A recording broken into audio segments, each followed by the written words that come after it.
yes. Okay, the teams now going to their respective positions.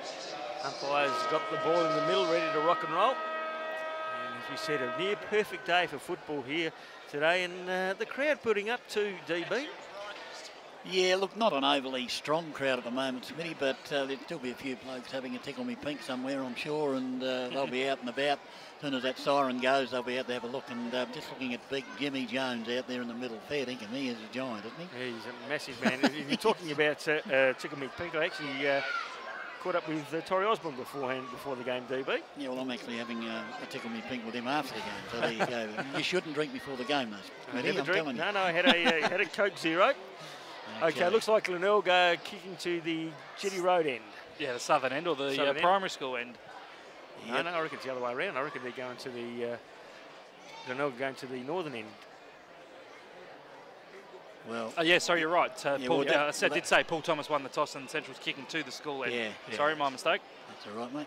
That's the first one you've made in 12 months, isn't it? I reckon it is. Just having a look at the starting players on the bench for the Doggies boys. Adam Cullen, Dallas Hill and Scott Dutchke. Great to see Scott Dutchke back, as I said. Missed a lot of footy last year with a reoccurring leg injury. Actually broke his leg in the corresponding game last year here against the Bays, and was going to leave the club in the off-season. Thought he might not get many opportunities at league level, but was going to head home to Tanunda, but back playing league footy this week with the Dogs. Yeah, he was in the reserves last week and played very well. Got best on ground. Yeah. He's actually had a few injuries over his career, hasn't he? He has. Yeah. The way he goes about it, he's hard at it. Okay, the umpire just about to get the game underway here at Gliderroll Stadium. You're on 5RPH Football with Phil Aspinall, Daryl Smith, and your first caller, Dennis Brown. Okay, it'll be Popeye up against Pluto. Well, similarly, Maybon up against big Jim Jones. A beautiful bounce by the umpire. Up they go, and actually Maybon got a left-handed tab down, and the Doggies are forward through Williams. He grabs the ball, goes to ground. Called to play on, up towards half forward they go. The ball in contention. Opportunity here for the Doggies at centre half forward, but the umpire will move in and ball it up. And that player with the footy there was Tim McIntyre for the Dogs. Again, Maybon gets a right hand. He looks like he's more mobile than Big Jim as the ball goes up towards half forward. Again, they go in hard. McIntyre was first there. The umpire's going to pay the free kick by the Logs. Yep, in the back DB, no doubt about it. And it'll be McIntyre. Tim McIntyre will kick from just inside the 50, about 47 metres. First shot on goal for the Doggies. Smithy? It was announced in the state squad this week, Daryl, Tim McIntyre. Yeah, great. We'll go through that at half-time. Yep, and Tim McIntyre directly in front, 47 to 48 metres out. And he'll come in now and kick. And it's only about a minute gone of this first quarter. McIntyre, the kick's on its way. Beautiful and kick. magnificent kick straight through the middle. First goal on the board to McIntyre and the Tigers. So they lead one straight. Central's yet to score, but the interest in the ruck setup with Maybon versus Jones, both bounces there. Maybon was able to jump over the top of him. And we said that pre-game, didn't we? There's no way that Maybon will be able to go body on body, so he has to use his athletic ability and jump over the top. A good start for the Dogs, and McIntyre in particular. Great last week, 23 disposals, 8 tackles and 5 clearances, so keeping up his good form so far, the former double blue. So we're back in the middle. The Dogs draw first blood. Big Jones, or Jimmy as we're going to call him today, up against Maybon. Umpire bangs the footy into the cricket pitch area. Jones jumps early. Maybon jumps ahead. Over the top there looked to be the Glenelg player in Lonergan. The kick to half forward. In the front position is Thorpe. So Mitch Thorpe, Coff and I spoke to him on Thursday night, swings around on the right boot, goes inside 50, looking for big Alloway. Flying at the front was Williams of the Dogs. Ball spills out now towards Bailey. He's taken in a tackle immediately by Williams. Umpire Michael, in fact, Corey Bowen it is, comes in and says my ball. So about 40 out from the northern end, the Glenelg side kicking that end in the Jumpy Castle pocket. I might head over there at half-time for a bit of a shot on it, DB. Oh, it'll be the end of the castle. Umpire's thrown the footy off. The balls look to be cleared out of the defensive 50 zone for the Dogs by Barmby. It's in the hands now of Retzlaff. Gives off to the running Thomas. Thomas just looked to give a handball to Nason, but missed the target. He butters up. Kicks to half forward. It's a nice weighted kick. Taking the mark. Umpire said no. Collier. He did take Glenelg player when not in possession. Bay player. Louis Hender. And the quick kick inside 50 for the Dogs is by Retzlaff. But leading in the front position is Bradley, the co-captain of the Tigers. Handballs over the top to Underwood. They go over the top again now to Pitt. The Tigers sharing it nicely through numbers. Pitt centre wing looks up towards half forward for Kirkby, who's nudged under it by Milne. Williams mops up at the back, and it's a nice kick and finds David Hayden. So right half forward for the Dogs. Hayden goes inside 50. Nason there. Ball spills out the back. Good spoil from McCarthy. Tap there as well. Bradley again, handballs over the top to McCarthy, just fumbled at the inopportune time, sees the ball over the boundary line. So we have gone 3 minutes in this opening term here at Glider Roll. Right forward pocket, the ball will be thrown in. You're on RPH with DB. Ball tossed in. Big Jones at the back on this occasion. The ball out the back, in fact, and the Bays get out of trouble. It'll come out towards the grandstand side. Players will set themselves. Oh, a player being hung onto there for the Bays, or was being hung onto by a central player, but advantage has been paid. It's gone to Hooper. Hooper with a quick handball over the top. The 1-2. Back to Hooper. He got pushed in the back just as he kicked. Umpire said that's okay as Barnby picks it up and kicks out to Williams on the half-back flank on the outer side. He goes short looking for Thomas, and Thomas takes the mark for the Doggies. He'll go short. The lead is on, and the kick has been marked there for the Doggies by Cullen.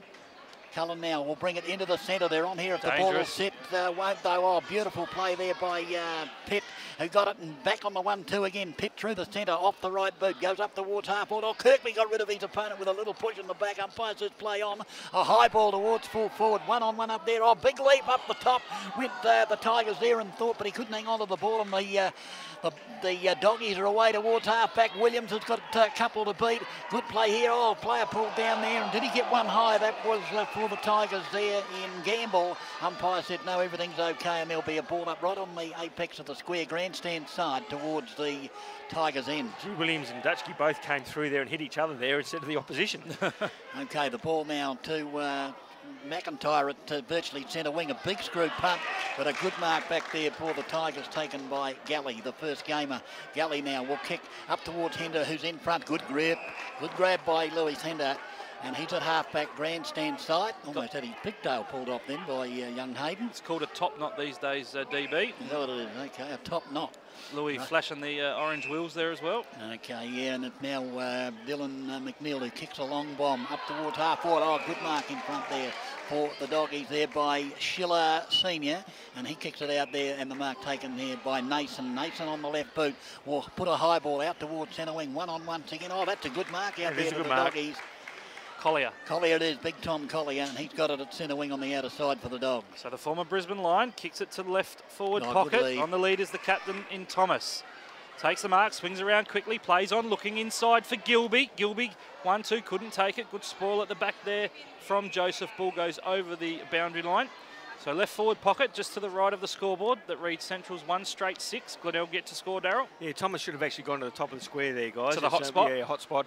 Put the pressure on them, but going there now, it's an easy punch for the Glenelg defence to force it out of bounds. So 6 minutes gone in this opening term. Ball thrown back in. The Tigers trying to desperately clear it from defence. The ball ricocheted out of the pack and towards the boundary line. McCarthy sees it over the line. Pat McCarthy, former Carlton listed player, returning back to the Bays this year. Played a couple of AFL games from memory. The ball's thrown in underneath the scoreboard. Jones uses that big body up against Maybon. Coming out of the pack now was Bradley. Handballs back to his teammate in Underwood. Clears it from defensive 50. The kick's a high one, but dropping back nicely was Williams. So left half forward, 70 out from the Dogs' goal. Williams goes inside 50 with a booming kick. Retzlaff in the front position. Good spoil from at the back there by the debut player in Galley. Ball at ground level. Hayden was taken in a tackle nicely by Bradley. It's out to the Tigers now, and they'll look to clear it through Hender from half back. Yeah, Hender off the left boot, centres the ball. Will it be marked? It is marked. And a good mark there to Thorpe, but he's run down. That's nearly holding the sausage. Umpire says play on. They're in trouble here, the Tigers, and players going to get the free kick. Might have been a little bit daffy-ducky there. And the free kick going to the Tigers there in Thorpe. So Thorpe now with a handball back to Hender. He's going to get run down. Had no idea a player coming off the interchange bench. Very unlucky there, Hender. Run down by McIntyre, who gets the free kick and kicks up the centre wing. And the Doggies are in here now as they advance towards a half full with a high drop punt there, looking for a couple of players. One of those out there is Nason, but the ball will beat him out over the boundary line for a throw in. See, again, he had the open goal square there. Why wouldn't he kick it low and hard into the goal and let it run on? Well, normally Dallas Hill, guys, is a big kick, but Mitch Thorpe's just come off from the interchange bench, looking like clutching the right shoulder, which is the heavily tattooed or sleeved shoulder. Just didn't see the player from the Dogs coming in for the tackle. So the ball thrown back into that left forward pocket at the school end. The Dogs trying to press for another goal, but Galley on the last line, taken in a tackle, rushes it through for a behind. So the first minor score of the game goes to Centrals. They move to 1-1-7. Glenelg yet to score. We see Richard Williams here, the former umpire in front of us. His young son Ben Williams now umpiring DB.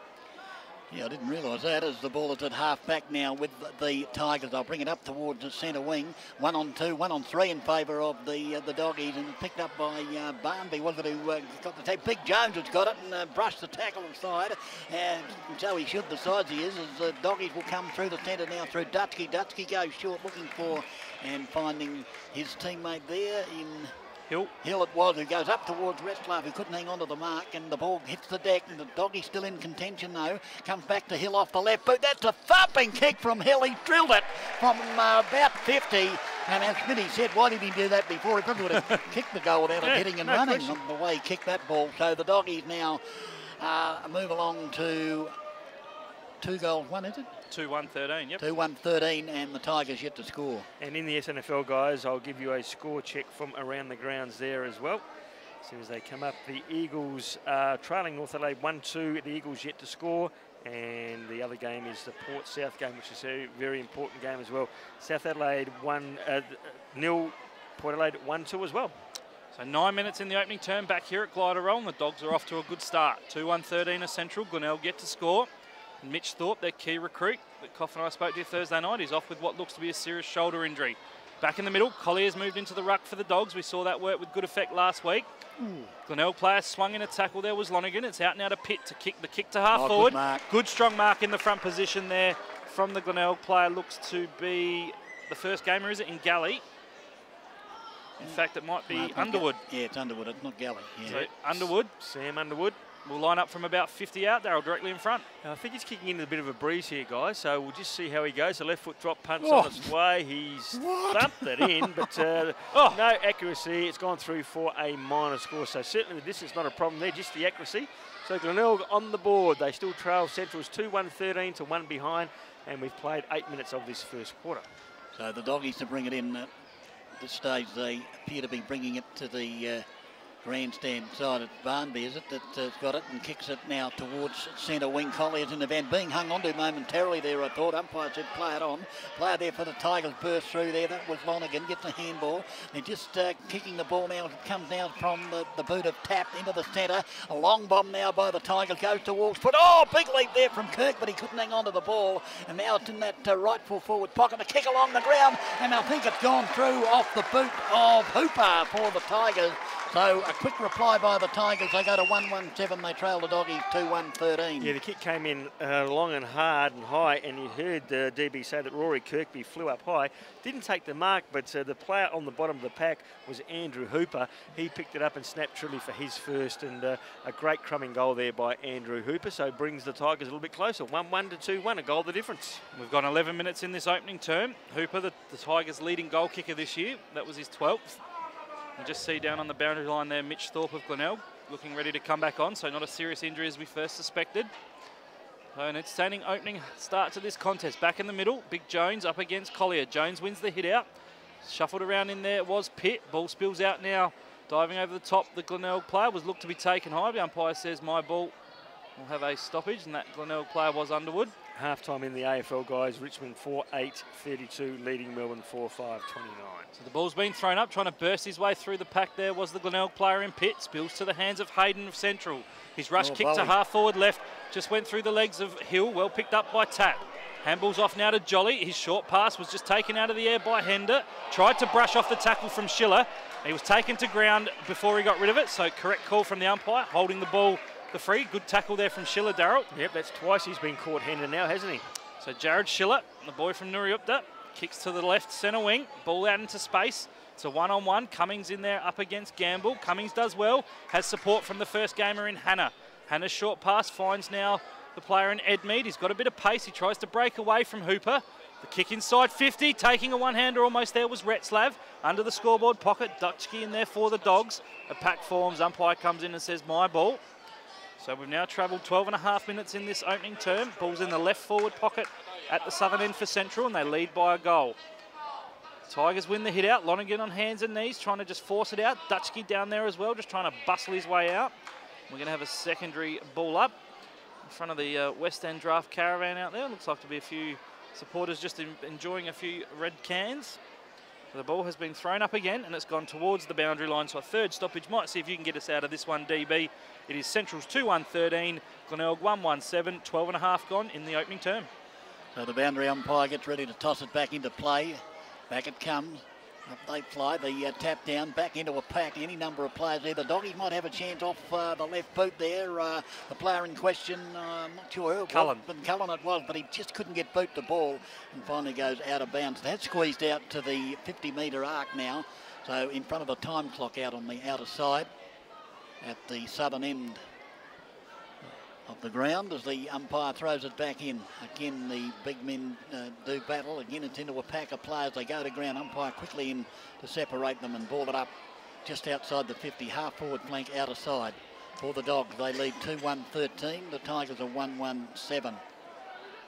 Umpire grabs the footy, throws it up in the air. And again, the tall timber do battle. The ball kicked out towards centre wing. Edmead got it though for the Doggies. He tries to get back onto the right boot, does so. Not the best kick you've ever seen coming in, and the mark has been taken there by Joseph for the Tigers. Station sponsor Smithfield Crash Clunger there, DB. He goes short to Bradley. Still in the last line of defence. He goes short himself, and that mark taken by Jolly. Jolly now will kick the ball to the grandstand side. The mark taken there by Tap. Tap now off the right boot, goes in. Big Jimmy Jones didn't expect the ball to come to him, so he dropped what should have been a mark. And now the Tigers are away through the centre of the ground. The lead is on. And again, the 1-2 as it ends up now with McNeil. McNeil off the right boot. The drop punt is across the face. Is it, or did it come back? No, it was across the face for the minor score to the Tigers. They're 1-2-8, and the Central Doggies are 2-1-13. Yeah, good build up there by the Tigers there, guys. Best bit of play they've done so far. The scorer there was Lonergan, who just missed to the right-hand side. 15 minutes gone opening term. Barmby's taken the kick out for the Dogs, and he's come to the right-back pocket and found McIntyre. He kicks down the line to centre wing, looking for Maybon. Took front position, good spoil at the back. Crumbing nicely at the front of the pack there was the Central player in Gilby. Sees the ball over the boundary line, so right in front of the Doggies interchange. The ball will be thrown back in, just to the left of the RPH commentary crew. Phil Aspinall, Daryl Smith, Dennis Brown, Ted back in the studios. So the boundary umpire threw the ball in. The breeze just took it. Neither ruckman won out. Thought McNeil was taken high there by Dutchke. In fact, it was the youngster in Woodall, and Dutchke just tossed him to the ground. And the umpire says, you're going to give away a 25 there. So Woodall gives off the handball now to the running Louis Hender. Goes inside 50. He's got Kirkby on the league. It's a beautifully weighted kick. And Rory Kirkby takes it deep in the left forward pocket. He's on the wrong side for a left-footer, Darryl, but he's about 30 metres out on a pretty tight angle. Yeah, he's got to aim it at the right-hand goalpost here, guys. Sorry, the left-hand goalpost, because the breeze is actually going to take it away. So if he aims to kick it over the top of the left-hand goalpost, he'll be a chance. So I reckon he might have to aim for the other one, but he will see anyway. See, that's where the breeze is taking across the face of the goal there. So a minor score on the board. So another behind on the board for the Glenelg side. They go to 1-goal. 3-9, trailing Central's 2-1-13. We've travelled 16 minutes in this opening term. Barmby again will take the kick out for the Dogs. He chooses to go to the left back pocket, looking for Hayden. Ball spoils over the top. Was it touched? It was, otherwise it would have been out of bounds on the fault. McNeil getting a hand in there for the Tigers. So just outside the Bays 50. On the right half forward flank, about 60 out from goal. The ball will be thrown back in. Umpire tosses it back in. Big Alloway in the ruck now for the Bays. He wins the hit out. Bustling his way through nicely was McNeil. The kick inside 50, flying early and taking a nice mark was Barmby in front of Thorpe. So he's been called to play on now, has Barmby. He's got a teammate short. Over the top was Hannah. Just called out Williams and took the mark. So Sam Hannah, the son of Scruff Hannah, Ian Hannah, played for the Torrens side. What was it, the 70s, Darryl? 70s and 80s. He played his last game in the last game West Torrens ever played, and that was against Woodville at Adelaide Oval, of all things. There you go. So Hannah switched it across the face of goal and found Cummings. The Dogs are out now on the outer side, and it's Edmead who takes the mark. Goes for a run, has a bounce. The boy from Gawler Central kicks it inside 50. On the lead is Thomas. Well done, though, was McCarthy to get a hand on the ball and spoil it over the line. Might see if we've got some around-the-ground scores, Darryl. We have Port Adelaide 2-3-15 leading South Adelaide 1-5. 1 goal, sorry. And in the Eagles North game, Just waiting for that to click over. It is the Eagles 2-1-13 trailing North Adelaide 3-3-21. So 17 minutes gone. The ball will be thrown in under the scoreboard, and it shows the Dogs up by 4 points. You know, the ball tossed in. Bays have numbers around the footy. Taken there for the Tigers by Galley. He goes to ground. The ball spills out of bounds for a boundary throw-in. No, it was actually kicked out on the full. No, it's a free kick to the Doggies. The player looks to be Thomas, DB. Yeah, it is Paul Thomas. Paul Thomas with the football. And if anyone can kick this, he can. I'd say he's right on the 50 in front there of that time clock, which shows we're almost into time on first quarter. So Paul Thomas goes back with a drop punt. It's a long bomb towards goal. Hello, That is a magnificent kick. Straight through the high diddle. The Doggies go to 3-1-19 and the Tigers 1-3-9. Yeah, if you wanted it in anybody's hands, it would have been Paul Thomas's hand. We know he's a fantastic kicker of the football. Right underneath the time clock on the 50-metre arc, the boundary line, went out of bounds on the full. He would have kicked on the joint of those two lines and kicked truly for his first. A magnificent kick. 3 goals, 1-19. They lead by 10 points. Glenelg 1-3-9. So costly out of bounds on the sitting ball there for the Tigers. Absolutely. Thomas in good form for the Dogs last week, DB. 22 touches, 8 marks and a couple of goals. You know what? I've very, very rarely seen him play a bad game, Paul Thomas. That's right. Umpire to bounce it down in the centre. Be Clint Alloway having a run up against Maybon. Maybon had the big leap, and the recovery was good from the big man. The bounce, beautifully picked up there for the Tigers for Jolly. Jolly goes into the centre. Good use of the foot. He ended up with the bloke there in Bailey. Gets the handball over. Back it comes to Bailey. He dropped it though at the vital stage. Goes to ground. Was that in the back? I think it was. He fell to ground, and of course the player there for the Doggies was right behind him. He had no place but to fall on top of him. He goes short up towards. No, not paid, not 15 to the umpire. Was that right? Gee whiz, that was almost 20 metres or plus. But anyway, might have been touched off the boot. Well, that's the only explanation we can come up with. As the ball goes towards half, that'll be a free kick against Hender for hip and shouldering the player. And that'll be turned over.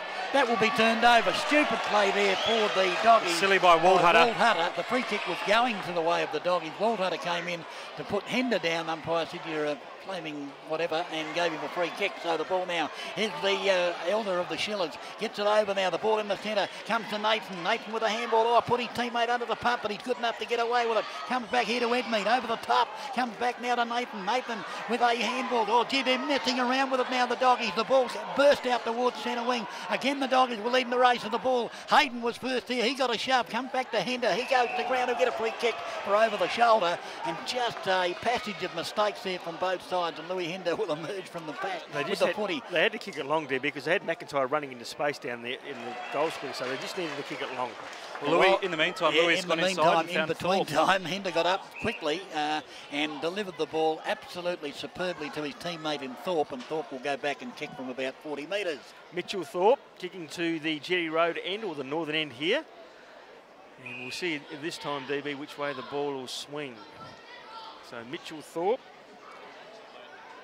coming in from around about 14 metres out. 6 games, he's kicked 7 goals. So comes in, the kick is on its way, and he has nailed it straight through the middle for his first. And the Tigers have got their second. They go to 2 goals, 3-15, trailing by 4 points. Central's 3-1-19. 21 minutes got in this opening term. Mitch Thorpe, I think from memory, boys, he was picked 6 in the early 2000s draft ahead of Luke Hodge.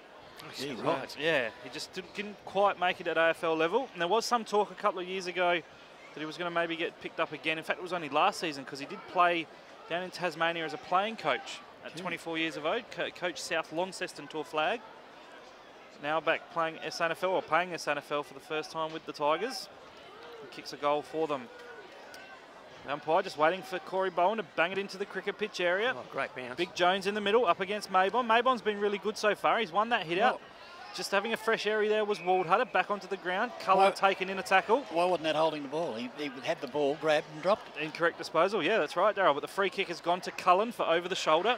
So Adam Cullen in the centre cricket pitch area goes inside 50. Retzlaff at the back just nudged his direct opponent out. Right in as front DB of the said, it's a free kick for in the back. Player advantage. McCarthy takes it, goes to the left. Half-back flank, looks for and finds Karga. So Jacob Karga back in the side this week after playing reserves last. Kicks down the line to centre wing. In the front positions, Kirkby. Good spoil from Stevenson at the back. Trapping it nicely was Edmead. Couldn't quite take it out in the tackle. Oh, good Nice work there by Lonergan. Extracts himself from the contest. Then the kick from Karga went straight to the Doggies player and Waldhutter. They're through the middle of the ground now through Hannah. Nice little kick around the body. Looks for and finds Williams. Good voice from Ryan Williams. He'll go inside 50 again, looking for Retzlaff in a one-on-one with Galley. Ball spills over the back now. Retzlaff could have had his arms taken. Williams, in fact it's Jones rather, gets a handball over the top to McCarthy. Now to Karga. They're in the left half-back flank are the Tigers, and they've got it now through Joseph. Gee, Kim, why wouldn't he go to the top of the square there? That's right, put it to the hot spot. Why go to that pocket? I'm sure no doubt Roy Laird will be instructing his team to do that at the first change. Oh, gee. Joseph's kicks a dangerous one. Cummings flies at the back and takes a strong mark. Yeah, but it was a shocking pass with all due respect. Put it on his teammate's head. So Cummings off the left foot. Looked for Cullen. The ball just went past him. Good sidestep there from Joseph. Clears out of defensive 50. A high up and under kick. Kirkby and Stevenson. Kirkby tried to take front position. Almost took it. Well done by Underwood. His handball was partially smothered by Williams. It's now with Stevens. Back to Williams. Off now to young Schiller. So Travis Schiller will kick down the line to a one-on-one. Good spoil at the back there from Joseph in front of Gilby. Sees the ball towards the line. It will dribble over in the Snouts pocket, Daryl Smith. North Adelaide 4-3, 27 leading the Eagles 3-2-20. And Port v South Seas, Port Adelaide 3-4-22, South Adelaide 1 straight. So 24 gone opening term. It's the Dogs by 4 points. Yeah, boundary throw in that right full forward pocket. A chance for Hayden, went without the footy. Cullen goes in there. The Tigers have numbers if they can bid it. The ball doesn't bounce for them. Player caught high, wasn't he, for the Doggies? No, said the umpire. It's inside their 50. Right half forward flank, and now the free kick will be paid. It'll go the way of the Tigers for too high against the Doggies. Louis Hender, is it? He's been in everything thus far. He is.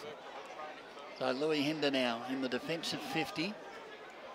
Will bring the ball out of there, and it was going to come to the grandstand tight. He's looking for big Rory Kirkby. It's a perfectly weighted kick. Kirkby got his hands on the ball, couldn't hang on to it, and it came down to Cullen, who threw it on the left boot up towards half forward. Hender went up before acceptances. There he goes in again, too high once again. He's hitting him. He's been in every little passage of play. This time he's a bit ginger in getting up. He's taken about 3 or 4 free kicks. He's given away a couple too, hasn't he? Well, he got caught holding the sausage on 2 occasions. Well, one occasion you can excuse him because McIntyre came off the bench. He had no idea who was there. Bailey now from centre half back goes up towards half. Oh, Kirkby, a one-hander, put the left hand out. The ball stuck. He immediately plays on. That's not a bad looking kick. I think McIntyre, who's the player getting there for the Tigers. Oh, went to play on. He's gone. Alloway and got the kick back towards the defensive 50. Now the ball towards the boundary line and goes out of bounds. Now the whistle's gone and will be free kick. Free kick to Edmead. Yep. In fact, it was either Hooper or Lonergan just took him over the shoulder, and Caleb Edmead in a bit of trouble, Darryl. Yeah, it was Lonergan that took him over the shoulder, guys. But that was silly play, wasn't it? Because it was a great kick from Kirkby to find.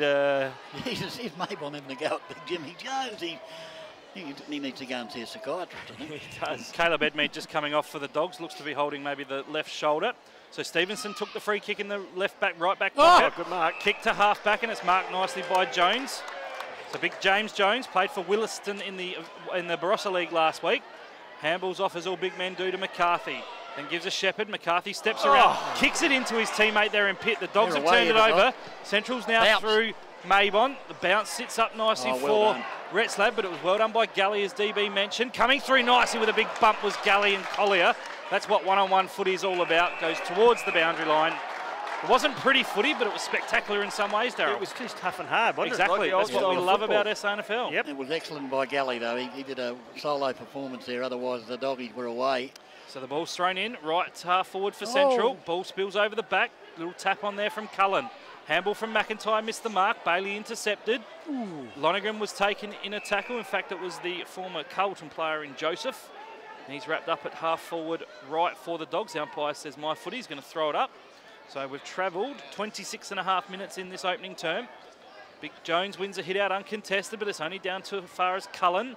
He drops it, then follows up. The ball spills out the back. Bailey in there for the Tigers. Lonergan as well. There's a lot of numbers around the footy. So 3-1-19 are Centrals. Glenelg 2-3-15. 27 gone opening term. Centrals are 60 out from their goal. Umpire Corey Bowen throws it aloft. Third man up was Waldhutter. Ball spills out towards Schiller. Bursting his way through was Thomas. But player there for the Tigers in McNeil does well. in the back of Joseph perhaps. Ball spills over. The umpire has found a free kick, making up for the one he missed earlier. Yeah, I think no doubt about that. I think going to the Glenelg player there in Gamble. So Dylan Gamble, DB, has it at left half-back for the Bays. Yes, and they're just under the pump at the moment, the Tigers. So Gamble now will bring it along centre wing, and the ball will end up at centre wing. Up they fly. Kirkby was second into the air and takes a good grab as the siren goes to end the first quarter. Interesting, entertaining quarter with the Doggies leading 3-1-19, the Tigers 2-3-15. You mentioned in that last 5 minutes that Centrals were really putting the pressure on Glenelg, but the unfortunate thing from the Central supporters' point of view is they weren't scoring. Glenelg were actually holding it up and doing a great job at doing that. So the quarter-time score sees Central 3 goals 1, leading the Glenelg side 2 goals 3. So 4-point margin in favour of the Doggies. Goal scorers, all individual goal scorers, McIntyre, Thomas away, and it's very easy for the Tigers to push the ball towards the boundary line and create a throw-in. Well, on a smaller ground like this, DB, the long and direct out of the middle, one kick and you're at that hot spot. Yeah, and I do agree with Smitty. I think the Teddy Road end is the scoring end. We saw that in the reserves, didn't we? Yeah, that was predominantly the scoring end. So the Bays will be kicking to that end on this occasion. And so, yeah, it'll be interesting to see what happens. And you mentioned in that last 5 minutes that Centrals had a lot of the ball, and they worked the ball grandstand side a lot, but they just couldn't penetrate the Glenelg defence. They weren't putting the scoreboard pressure on that they probably should have. Yeah, exactly right. Well, just keeping an eye on the update on Edmead, it looks like the Dogs are only bringing 2 to the bench, and it looks to be Jacob Gilby and David Hayden. So Caleb Edmead, I suspect, will be down in the rooms getting some treatment at the moment on what we suspected to be a right heavy shoulder injury. So we'll keep you updated on that. Yeah. I just revised what I said. Doggies, of course, are kicking to the Jetty Road end. Jetty Road end this term, yeah. I did say the Tigers. I didn't mean the Doggies. Collier's gone into attack for the Dogs, which we saw a little bit of last week, as well as him going into the ruck. And Cameron Milne, who's played a little bit of footy in the ruck and up forwards, actually playing down in defence on big Mitch Thorpe. So the ball back in the centre with the umpire. He's about to bounce it. Again, Maybon up against Big Jones. Big Jimmy Jones. James Jones. Much harder to say, James Jones and Jimmy, as the ball is in the centre now. Opportunity here for the Doggies. The ball kicked high, comes towards centre wing. Good shepherding there by the Tigers, but the teammate couldn't take advantage of that shepherding. There were 3 on 1, so beautifully played there by the Doggie at the bottom of the pack, Smitty. I'll pick him up for you in a minute. Oh, it was great shepherding there by Hannah. And great shepherding by Dylan Gamble. So the ball again, no player being hung on to there, and that's a free kick to young Schiller.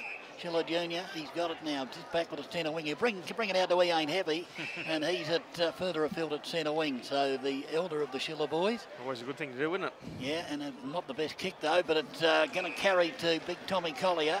Now they're in the true centre wing position, the Doggies, with the Tom Collier to thump it long and strong. And it's a beautiful kick that'll go inside 50. There'll be a big pack flying for this offhand though. Who's going to be first here? Taken there by Walt Hutter. He's tackled. The Bays, however, are able to clear. Player got hammered after he kicked the footy. The umpire said he did. And it'll be a free kick, or he took the mark anyway, did Big Kirkby. He got it quickly over to Hender. Hender's got a chance to kick it, and that's an absolute shocker from Louis Hender. He's having an up and down. That's almost like Jekyll and Hyde at the moment. He tried to force it, DB. Yeah, but he had 2 players against 1, and the kick went straight to a Doggie, and now they've got it at centre wing on the outer side. That's Jared Schiller who's taken the mark, just backward of centre wing. Louis Hender in those fluoro orange boots, standing the mark. Umpire gives Schiller the hurry on. Got to get rid of those boots. It's kicked to half forward, and Milne stepped up into attack for the Dogs, taking a strong mark. Left half forward, his kick was partially smothered. It's Bradley that takes it in defensive 50 with a clearing kick, looking for the man of the moment. Hender takes a strong mark in the hands. He can play. There's no Comes back inboard now to McNeil through the centre of Glider Isle Oval. Dylan McNeil will go long inside 50, backing back Alloway. It was too easy, wasn't it, Just judged boys? the flight of it better, Darryl. The breeze just took it, and he just had that yard on his direct opponent. And big Clint Alloway, of course, the former captain of North Adelaide, will line up from about 25 out, directly in front. More importantly, Smitty, they went straight in the top of the square. Yep, that's exactly what we've been saying. So big Clint Alloway. Obviously, Roy Laird hasn't got the RPH feed up in the box, boys. Not yet. 135 games for 217 goals. Comes in from around about 25 metres out, virtually directly in front, kicking to the primary school end. And comes in now. The kick is on its way, and he has steered it through just. I'd rather see him kick through the ball, but Alloway's got his first, and The Glenelg side have got their third. They go to 3-3. That is 21. They lead the Central side 3-1-19 by 2 points. First time the Glenelg side have been in front. Yes. Yeah, he didn't kick well last week, did he? No, he didn't have the... He's a bit like that, isn't he? He's either going to be dead eye or going to miss them. But Clint Alloway, we know, we spoke to Mitch Thorpe on Thursday night, as we said. At North Adelaide, he was known to be involved with, he's got his own dogs that he trains and runs out at Angle Vale. Yep. And he's got all the Tigers boys now. He's trying to get them in on the syndicate or buying a dog of his own. Okay. So the ball back in the centre. And 21 plays 19 in favour of the Tigers. With first blood in this second quarter as the umpire bounces the ball. They're bouncing the ball magnificently at the moment. I'm going to go over and teach those blokes in the AFL how to bounce. As the ball is now with Williams. His high ball went straight up in the air. Umpire calling play on. Almost trapped by Bailey, but it ended up there with Pitt. They're going to bring it out towards centre wing. Here's a chance for Bradley. Tried to run the tackle. That's holding the sausage because he had Pryor and then dropped it when tackled. But the umpire calls play on. Williams tries to barge his way through. Ball held to him and there'll be a ball up half forward flank grandstand side. I think the problem with that one, Darryl, was he was blindsided. The umpire didn't see that the there's a lot of players around the ball. Yep. Well, we can't blame him for looking in the sun because there isn't any at the moment. The ball now at half forward grandstand side. Another ball up. Scotty Dutchke comes off, and coming on is young Cullen for the Dogs. The ball tossed up half forward flank. Oh, Big Jones was first there. Comes out to Waldhutter. He's wrapped up. Another ball up, 3 in a row for the umpire. Corey Bowen. He'll throw it up again. Up it goes. Good use of the body allows Big Jones to come through. And guess what? We're going to have another ball up. 4 in a row, Phil. See if you can get it out of there, I'll give it my best. And it hasn't travelled 15 metres, guys. No. So just forward of centre for the Tigers on this grandstand side. The umpire throws it up. Third man up went Pitt. It's now in the hands of Bradley, but his kick off the right foot is a station sponsor, Darryl. Yeah, Smithfield Crash Clanger there, guys. And Bradley's kicked it into the bistro area here at the outdoor dining area. Oh, they've thrown a bottle of beer out instead of a football. So Paul Thomas, the recipient of the free kick at left half back, takes it, goes short and finds Waldhutter. Gee, he uses the ball well, doesn't he, Thomas? He does. And Waldhutter missed the first 2 games through suspension this year. His kick's a nice one. He uses it very well as well. And he's found Cummings. So Ben Cummings played in the Dogs reserves flag back in 2012.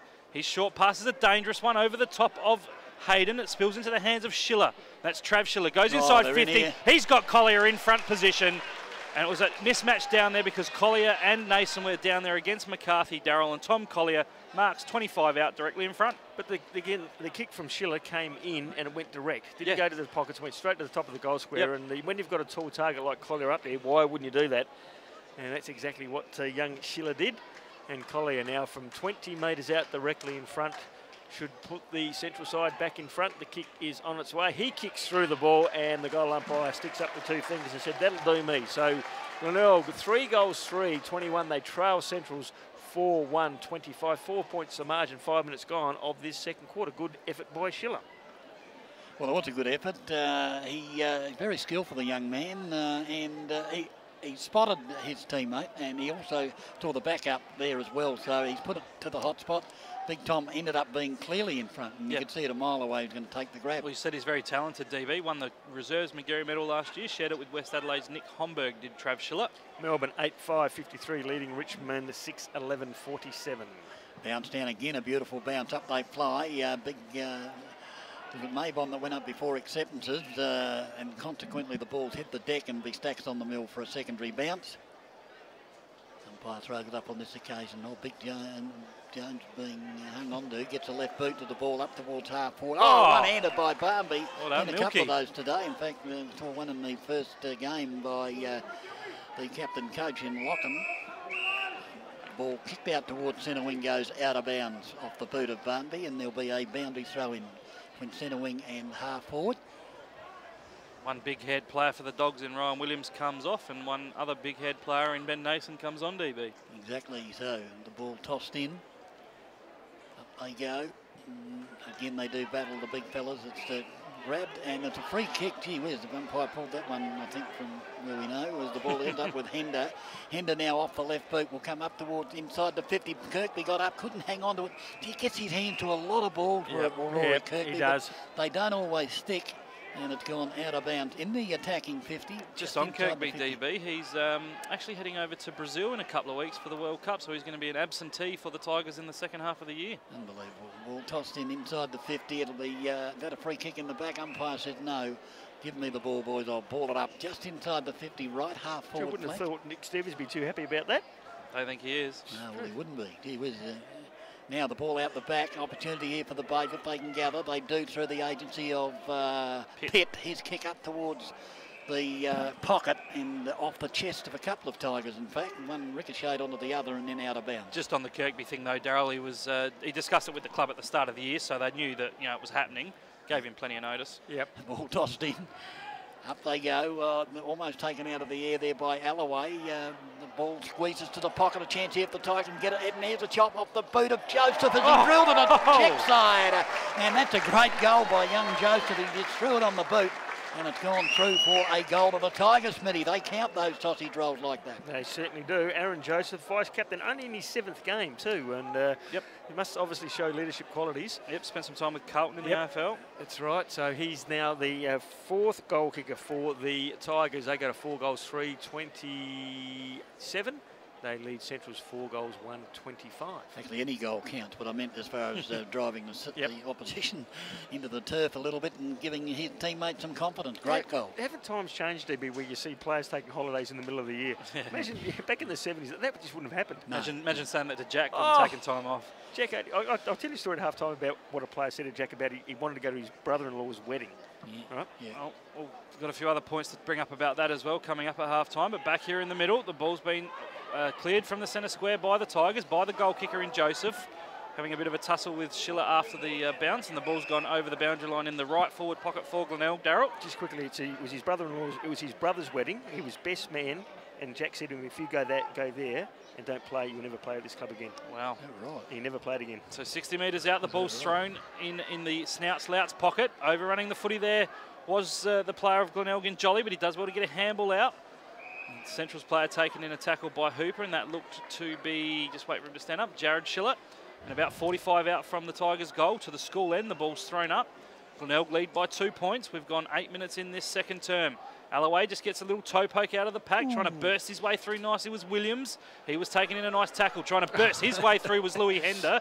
Umpire put the whistle to the mouth, so it could have been high initially, but the umpire said play on, and Adam Cullen wrapped him up in the tackle. He went the wrong way, did Louis? He did. Come back out instead of going back in. That's exactly right. Toby Medlin will throw it up on the paint of 50.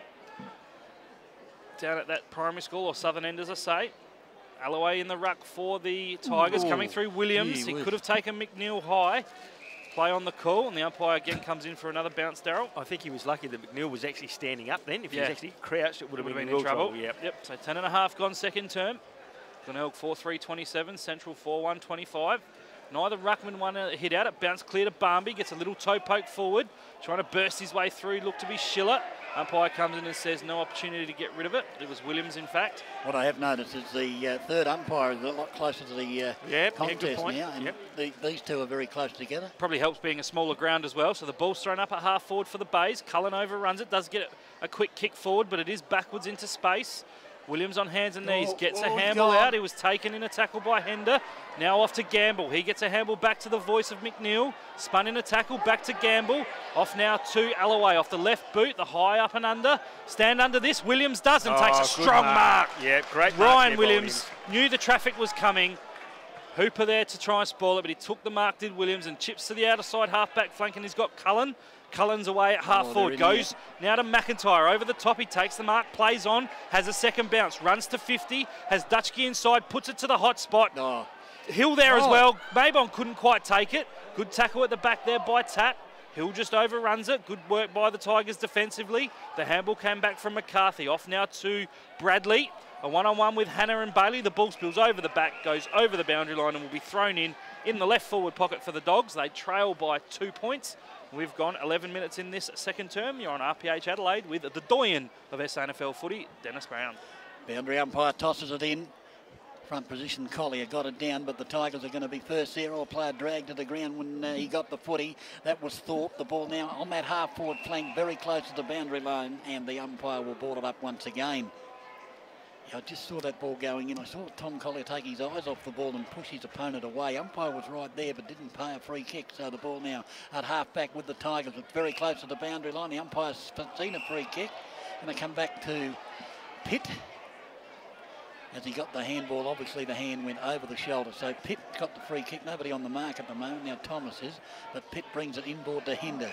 He's having a Jekyll and Hyde day as Louis Hinder charges into the centre. He better have a bouncy jet. He's going to get caught, as he know. He got through. There's players trying to tackle him from everywhere. The handball inboard. Opportunity now for the Tigers. It comes over. Cleverly tapped here up towards the full forward area. Well, dragged to the ground there, the Tiger player. And the umpire's holding the ball. He did not have prior. He grabbed it, was tackled by McIntyre. And I do not believe that Lonergan had prior opportunities there. Yeah, totally agree with you, DB. But Hinder's had one bounce. He's run from centre half back to centre half forward. Yeah. So Barnaby's got the ball. No, it's not. It's Nason out there underneath the time clock in that on the outer side. He'll go short, and the mark taken there for the Doggies by Hill. Hill now gets it bit of off the ball stuff going on. The free kick going to be paid here against Nason. Silly free kick again, undisciplined. No, he hasn't reversed it, but he has taken the 25-metre penalty back, I reckon. Okay, so the Doggies now have got it at centre wing. They're going to come up towards half forward. Here's an opportunity now for the younger Schiller. Puts it to the hot spot. That's a magnificently placed kick. And as easy as you like, the mark completed. Schiller to Collier again. To big Tommy Collier, and he takes the grab, and he will go back and kick another goal for the Doggies, Smithy. He's going to kick from around about 45 metres out. Slight angle, kicking to the Jetty Road end here of Glider Roll Stadium. So Tom Collier has already kicked a goal. Could be back-to-back goals for him. He comes in now. The kick is on its way, and he has made no mistake. That is his second goal, and back-to-back goals to Tom Collier. So see Central's now 5 goals, 131, leading the Glenelg side 4-3-27. In the AFLC's Richmond 6-14-50, still trailing Melbourne 9-6-60. And in the SANFL, we'll go to the Eagles game and sees the Eagles trailing North Adelaide 7-4, leading the Eagles 6-5 in Port v South. When that comes up, we see that Port Adelaide Magpies 4-4-28 leading South Adelaide just 4 straight. So back in the middle, Collier's kicked 7 goals in his SANFL career today. Kicked 2 last week. He's kicked 2 already in this half, and that's another clearance to the Dogs through Thomas. Dutchke at the back there, but a great mark, as DB called at the front there by Andrew Bradley, the future leader of the footy club. He's currently a co-captain with Ty Allen. Suspect in the next couple of years he'll be doing it by himself. His short pass to centre wing finds Bailey, takes the mark. Of course, son of Dean, who tragically passed away earlier this year. Now in the centre of the ground with McNeil. He takes the mark, swings around with a handball off to Thorpe. He'll kick to left half forward, and a nice kick. Good mark there by Gamble. Handball's off to the running Pitt. The kick inside 50's a worm burner. Stevenson couldn't take it. Ball spills over to Alloway. Ooh. Players diving in head first. Umpire comes in and says, my footy. 40 out from the Tigers' goal. We've gone 15.5 in the second term. It's Central's 5-1-31. Glenelg 4-3-27. Cameron Milne wins a hit out for the Dogs. They look to clear now through Jared Schiller. He goes to the outer side half-back flank. Looks for and finds Nason. Nason over the top, Collier drifting across. It was courageous by him. Ball spills out where they've got some numbers through McIntyre. Former Crow and double blue has a second bounce now. Kicks it over the top to the hot spot. Hill at the back, tap at the front. Flying over the top there was Joseph towards the boundary line, towards the score line rather, and rushed through for a behind for the Doggies. So Central's 5-2-32, Glenelg 4-3-27, 16 gone. Galley brings the ball out to the grandstand side. The bounce didn't favour Pitt. Player being hung under there by the Tigers. A couple of free kicks being missed, but the umpire saw it on this occasion. Yeah, David Hayden. And Hayden's going to get it. So he missed the first one to the Tigers and gives the second one to David Hayden. Good news for Doggies fans. Young Caleb Edmead's back out there. The kick is into the body of his opponent. Player threw it away there for the Tigers. Umpire says play it on. Umpire not in a good position on that occasion, and he's hovering. And unfortunately, he missed the free kick. The player at the bottom of the pack, but they jumped on top of him. Now there's going to be a ball up between centre wing and half forward grandstand side for the Tigers. As the ball over the shoulder, it's going to go the way of the Tigers. See, Dutchke was tackled high there too. Yeah, I thought that was what the free was for. So did I. There's the call now up towards the... Oh, Kirkby got rid of his opponent, so will swing onto that left boot. The lead is on. Not a bad looking kick. Oh, player put out of the competition. Gee whiz by Big Milne. And the umpire that had a better position didn't pay the free kick. The player that was down in the square saw it and paid it. The main thing, it was paid, Smithy. Exactly right. Alloway the free. Alloway. who has kicked the goal. And the former North Adelaide captain, of course, transferred across to Glenelg. Had a few of those over the years, Stringer, the boys. Yeah. Come across. So Clint Alloway now will kick from just inside 50, kicking to the primary school end. The kick is on its way, and he has pushed it across the face of goal. And so a minor score on the board for the Tigers. They go to 4 goals, 4-28. 4 points the margin. Central's 5 goals, 2-32. So the debutant for the Dogs in Hannah will take the kick out. Goes short to the right, left back pocket. Looks for Hayden. It's a well-weighted kick, but Hayden couldn't take it. Good spoil there from Alloway. It's in the Louts pocket. Hello to the Snouts Louts if you're listening. They must have some confidence in young Hannah if they allow him to take the kickings in his first game. He does it in the reserves, Daryl, so he's pretty apt at it. And the ball's thrown in, right forward pocket for the Tigers. Schiller traps it. He looked like he was taken high by his own teammate. Does well to get a handball out, but just after the umpire said, my footy. But luck to fortune for the Tigers there because the Dogs were out. Half forward right, the ball's thrown up. Milne hits it over the top, but it's only as far as Bailey. His handball wasn't quite out into space. Nason there, as Darryl mentioned, taken in the back by Ty Allen. Haven't called Ty Allen a lot today. So Ben Nason with those fluoro orange boots, left half back for the Dogs here at Gliderol Stadium. His side leading by 4 points. We've gone 18.5 minutes in the second term. The switch is on now to the outer side and underneath the scoreboard. Hannah takes the mark. He kicks out into space in front of Williams. It's a nice kick and Ryan Williams takes it. Handball's off now to the running Jared Schiller. Tries to get back on the right. Swings into trouble. Handball comes out now to the running Hannah. Good support from the first gamer. Off to Collier. In a fair bit of space there for someone who's kicked 2 goals. Goes back in board to Hannah. So the son of Scruff's done well to go up to half forward. Off now to Edmead. Mark steps around his direct opponent. Runs to 55. Keeps it low. Kicks it towards the goals. Are going to bounce through. It bounces to the left. Through for a behind, so Central's moved to 5-3-33. Glenelg 4-4-28. We've gone 19.5 minutes in the second term. Yeah, needed a top spinner. He had unfortunately it was a leg break and through for the minor score. So the ball out there in that back pocket outer side with Thorpe for the Tigers. He'll bring it towards centre wing. Up they fly. Gee, that's a good grab. Looks like the first gamer in Galley. Galley, that was a good grab. Done a couple of useful things as Michael Galley. As the ball now transferred into the centre. You haven't mentioned Ty Allen. He just took the mark and the lead is on from Alloway and a beautiful kick. Allen there put it onto the chest of Alloway. Alloway couldn't do the same with his teammate. For Hooper, will it stay in? It will. Hooper can run and go bang off a check side and he got absolutely buried after he kicked at the young man, but he's kicked the goal and he was doggy's lucky that he wasn't given another kick after that because he got absolutely buried after he kicked it. Through for a goal to the Tigers and they put their noses back in front. Second goal to young Hooper. Yeah, great goal too, DB. Again, a hard angle, check-sided in, but the kick coming in from Alloway looked like it's actually going to roll out of bounds, but the sheer pace by Cooper was able to keep the ball, by Hooper was able to keep the ball in, and then he turned around and ran and kicked the check side, and as you heard DB said, you got Polak straight after. So the scores now are Glenelg 5-4-34. They're 1 point in front of Central's 5-3-33. Andrew Hooper, boys, made his AFL debut for the Western Bulldogs in a final against the Swans. Unbelievable. Not too many people do that. So back in the middle, Thorpe's in the ruck for the Dogs. The Dogs try and clear it now through Schiller. He's taken in a tackle there by Allen. It comes off now to Hannah. He's ricocheted kick. Spills back towards Dutchke. Underwood in there for the Tigers as well. Just somehow extracts it towards Bradley. He was taken in a tackle. Thomas well with the tackle there. Cullen in possession now. Handballs back to Hannah. Off the left foot. Kicks it to half forward left. It's out into space. Bradley and Thomas to sock it off the ground. Unluckily by Thomas because it's gone out of bounds on the full. Just questioning the umpire saying it looked like it went on the line, but the umpire saying I was right there and it was over. So a free kick going to Andrew Bradley. Umpire just telling the youngster in Woodall to get out of the way. So the kick down the line. Alloway at the back. Stevenson at the front. Could have been over the shoulder against Alloway. Hayden at the bottom of the pack wraps us up with Pitt. Umpire comes in and says, my footy. So just forward to centre for the Tigers. They're kicking to the school end. They lead by 1 point. They trailed by just 4 at quarter time. Thorpe and Collier in the ruck. Spills now to Lonergan. Taken in a tackle by Dutchke. Trying to burst his way through was Cullen. He got a handball out, but it was not before the umpire said holding the footy. So the free kick is Pitt.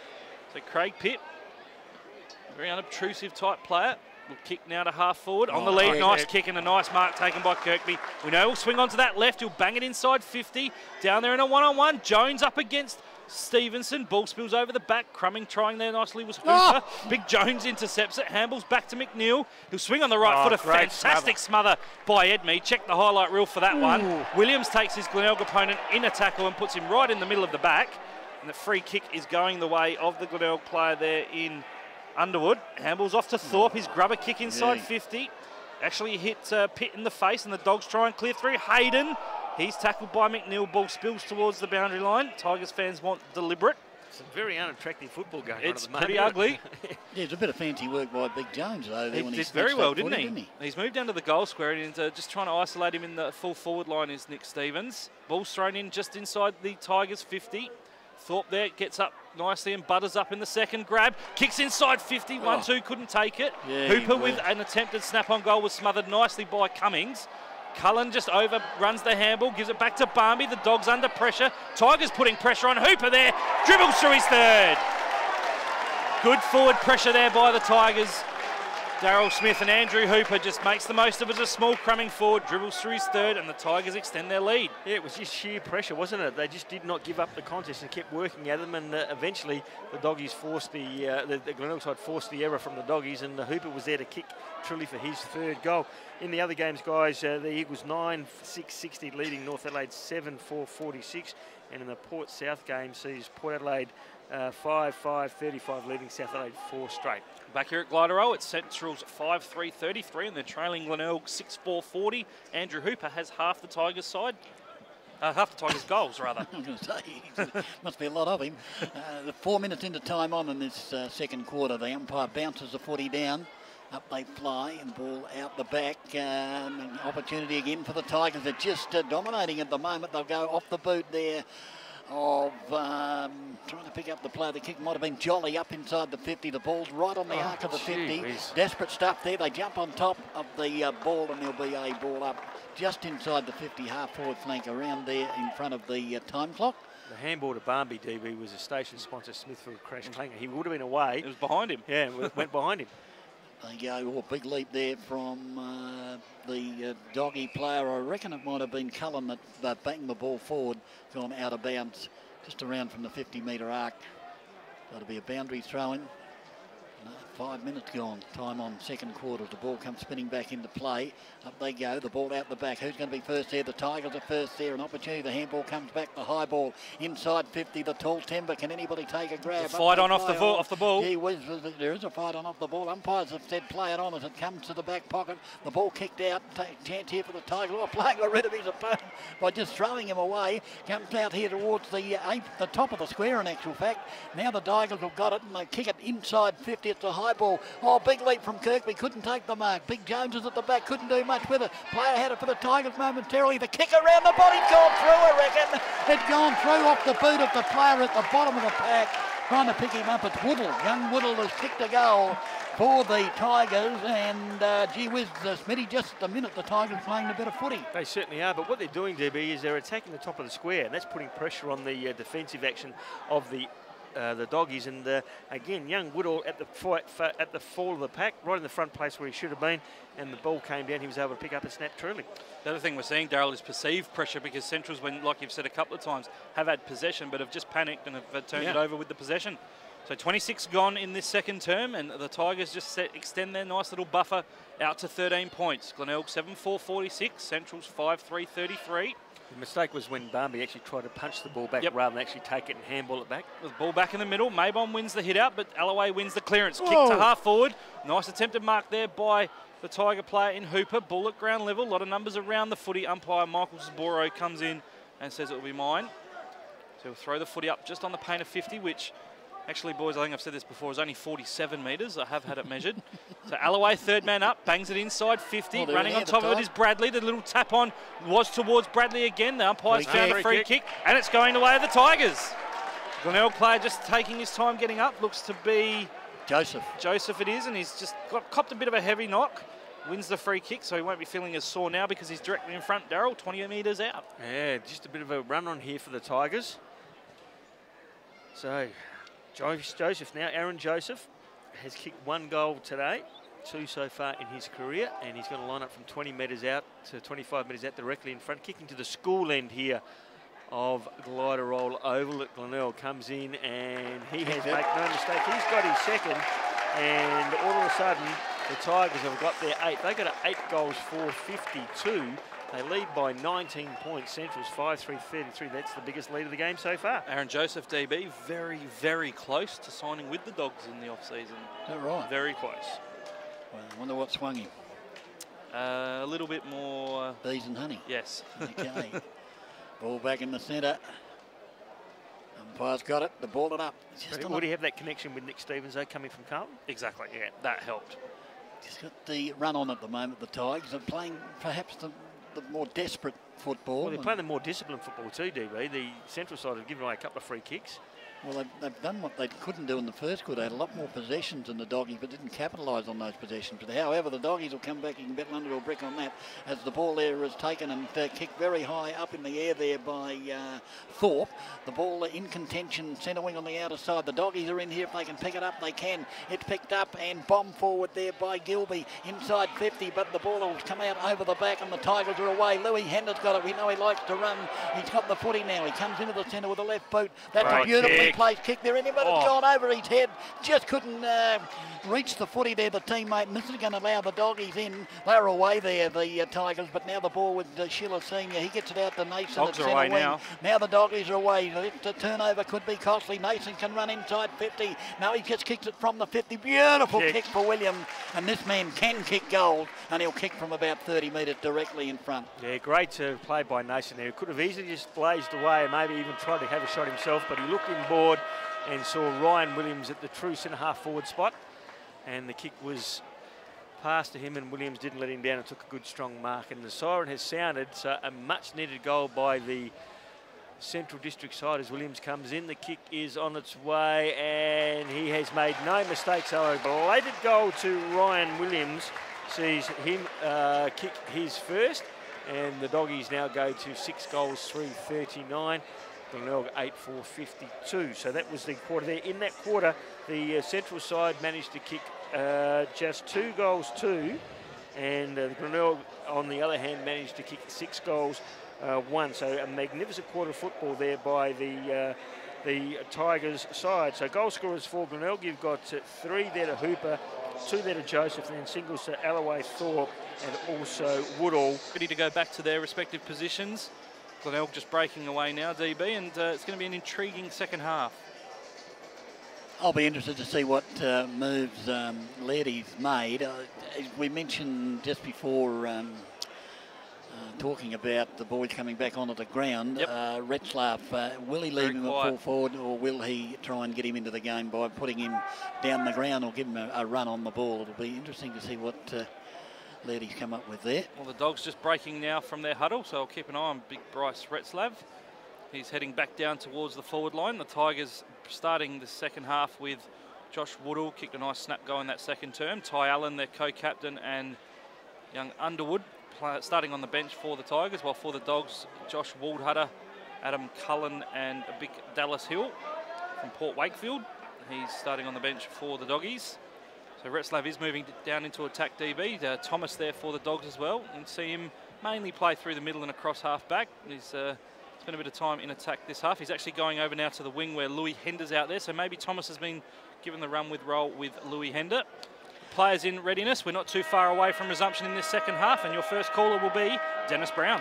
So the umpire holds the ball aloft to start the Premiership quarter here on RPH footy. Down goes the bounce, another magnificent bounce. Gee whiz, they bounced well today, the umpires, as the ball's kicked off the ground up towards half forward, taken there for the the Tigers by Bailey. He got it over to the player in pit, but his kick was smothered, beautifully smothered. In fact, there's a Tiger has done his arm or something. Joseph's done the shoulder. Joseph's done the shoulder, I think, as the ball kicked up towards centre wing, and Big Maybon's taken the mark for the Doggies. He's in trouble, young Joseph, as the ball comes up towards half forward now. There's Retzlaff. Onto the chest of Retzlaff, who now bombs it long and strong inside the 50. Up they fly. That a mark for the Doggies, it is. And the mark has been successfully taken by Gilby, and Gilby will go back. And to say that this will be a great start for the Doggies is an understatement, Smitty, but he needs to kick it. Yeah, it certainly does. Are you sure that was Joseph that went off, or was it Longren? Nah, Joseph. Was it? Yep. Okay, but it didn't look good with the shoulder injury. As he plays on the check side around, and a great start by the Doggies, and that's Gilby's first goal. And just a start that Central's needed in this third quarter. They now go to 7 goals 3, I should say, 45. Glenelg 8 goals for 52. Didn't see who smothered that ball. Cameron Milne. Well, that put that goal down to him, because that was fantastic. That was a fantastic little effort, because I reckon the Tigers were in like Flynn then. Well, McCarthy was running into it, having a shot on goal, so Cam Milne certainly doing the 1%ers that Roy Laird likes, and as a result, Jacob Gilby gets his first goal today, Daryl. And speaking of the Tigers, over in Melbourne, they're not going too good, as Melbourne 14 goals 690, leading Richmond 9 goals 20-74. So you think that game is well and truly dusted? Well, back here at Glider Roll, ball in the middle. Umpire throws the footy up, or bounces it rather. Big Jones wins the hit out. Off now to Lonergan. Was he taken? We're not in possession. Umpire says play on. Trav Schiller with a kick inside 50 finds Retzlaff. We talked about him at length, saying he's had very quiet first half, Daryl. Now he's marked 45 out directly in front. And the important thing there, that the kick came in low and hard and he was in front. And that's exactly what we say to every young player, that you've got to play in front. And Retzlaff was in front. And you think that Roy Laird may have given him a bit of a serve in at half-time, because he's come out firing in this quarter. He's got a long way back. He certainly has. So he's got a kick from virtually right on 50. And to edge the Doggies a little bit closer. Retzlaff comes in, the kick is on its way. He has kicked it straight and long, and all of a sudden the Doggies have kicked the first 2 in the 2 minutes, and Central's now go to 8 goals 3, 51. They trail Glenelg 8 goals 4, 52, and that has taken 2 minutes to kick the first 2 goals, DB. Yes, and as we said, important stuff for the Doggies. They needed to come out growling, barking, whatever you like, and they've done that. Now the pressure's back on the Tigers. Bryce Retzlaff there, that's his 11th goal for the season. He's the 11th leading goal kicker in the race for the Ken Farmer medal. That has Brett Eddy from South way out in front. But it's interesting, we're talking about Retzlaff at half-time, DB, and he's going to be a key in this second half of the Dogs. He's got off to a good start. Well, after I just saw that kick, he could come out about 70 metres, I reckon. Gee whiz, it was a thumping kick, and yeah, and well, that's what we said about coming out to centre forward, didn't we? Yeah, and more accurately, I'd say more importantly, the accuracy there for Retzlaff was spot on now. He's got a blood rule. Yep, Big James Jones, or Jimmy as we're calling him today, is coming off. Gee whiz. Don't know where the blood's coming from. Might he must have had a pie at lunchtime, a bit of tomato sauce, I think. Yeah, dinkum. There's grades on his knee from the cricket pitch area, I think. Oh, okay. Yeah, I think it is too, yep. But so, as far as I knew, the rule was the blood actually has to be flowing. Flowing, yeah. Yeah. Well, umpire holds the ball aloft now. The Tigers forced to make a change. Down goes the bounce.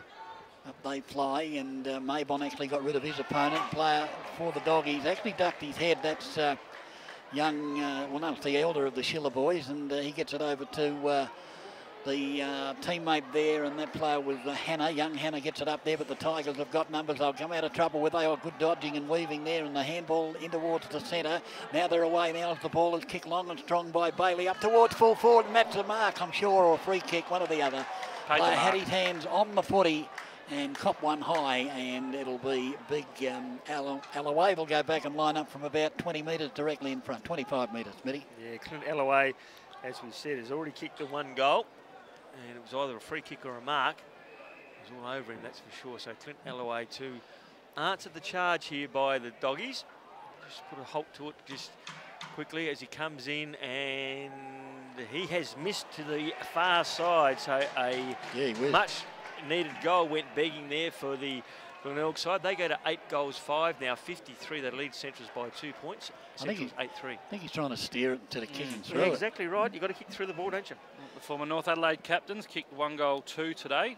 Played 128 games for the Roosters. The kick was a behind, so Barmby for the Dogs will take the resulting kick out. He's looking to come grandstand side, just assessing his options now. He's given the hurry on by the umpire. He decides to go short. Looks for and finds his teammate in Waldhutter. Yeah, that's poor work by the Tigers there. It's on the left back pocket. Josh Waldhutter will go down the line. Look for Williams. It's a well-weighted kick, but a good spoil. Always paid chopping the arms. Yep, free kick. Rory Kirkby just looks around at the umpire, a little bit disappointed, but it was certainly there. Just quickly, Phil, 14-7-91 Melbourne defeating Richmond 9-20. A good win there for the Tigers, did you say, Richmond? No, Melbourne. Melbourne got over 14, Richmond. Yep, So in the meantime, back here at Glenelg, Cullen took the mark centre wing, but it's now in the hands of Louis Hender. Tries to charge his way through the contest. Him and Ryan Williams just having a bit to say. Yeah, silly football there. That's the second time that Williams has done that to Hender. Yeah, and the second time I think Louis just let the knees fall out from underneath him and dropped to the floor, and the umpire's been suckered into that. Yeah. But the free kick was there nonetheless. He didn't need to do it. He did catch him in the chin though, and I mean, yeah. So Louis Hender gets the free kick, been called to play on. Nason on the mark. Hender goes short, looks for and finds his teammate there in Underwood. So Sam Underwood, off that left boot, will look to go inside half forward. Alloway is short. Directly on centre wing, he'll kick it to the left forward pocket. It's a poor kick because there's numbers back. Two Centrals players spoiled each other. In fact, it was Cummings at the front that just dropped the mark. Station sponsor Smithfield crashed Clanger on 2 accounts there, Darryl. Yeah, exactly right. Very, very, very poor football. So the ball now is going to be thrown up in the left forward pocket, just where the paint of 50 joins the boundary line.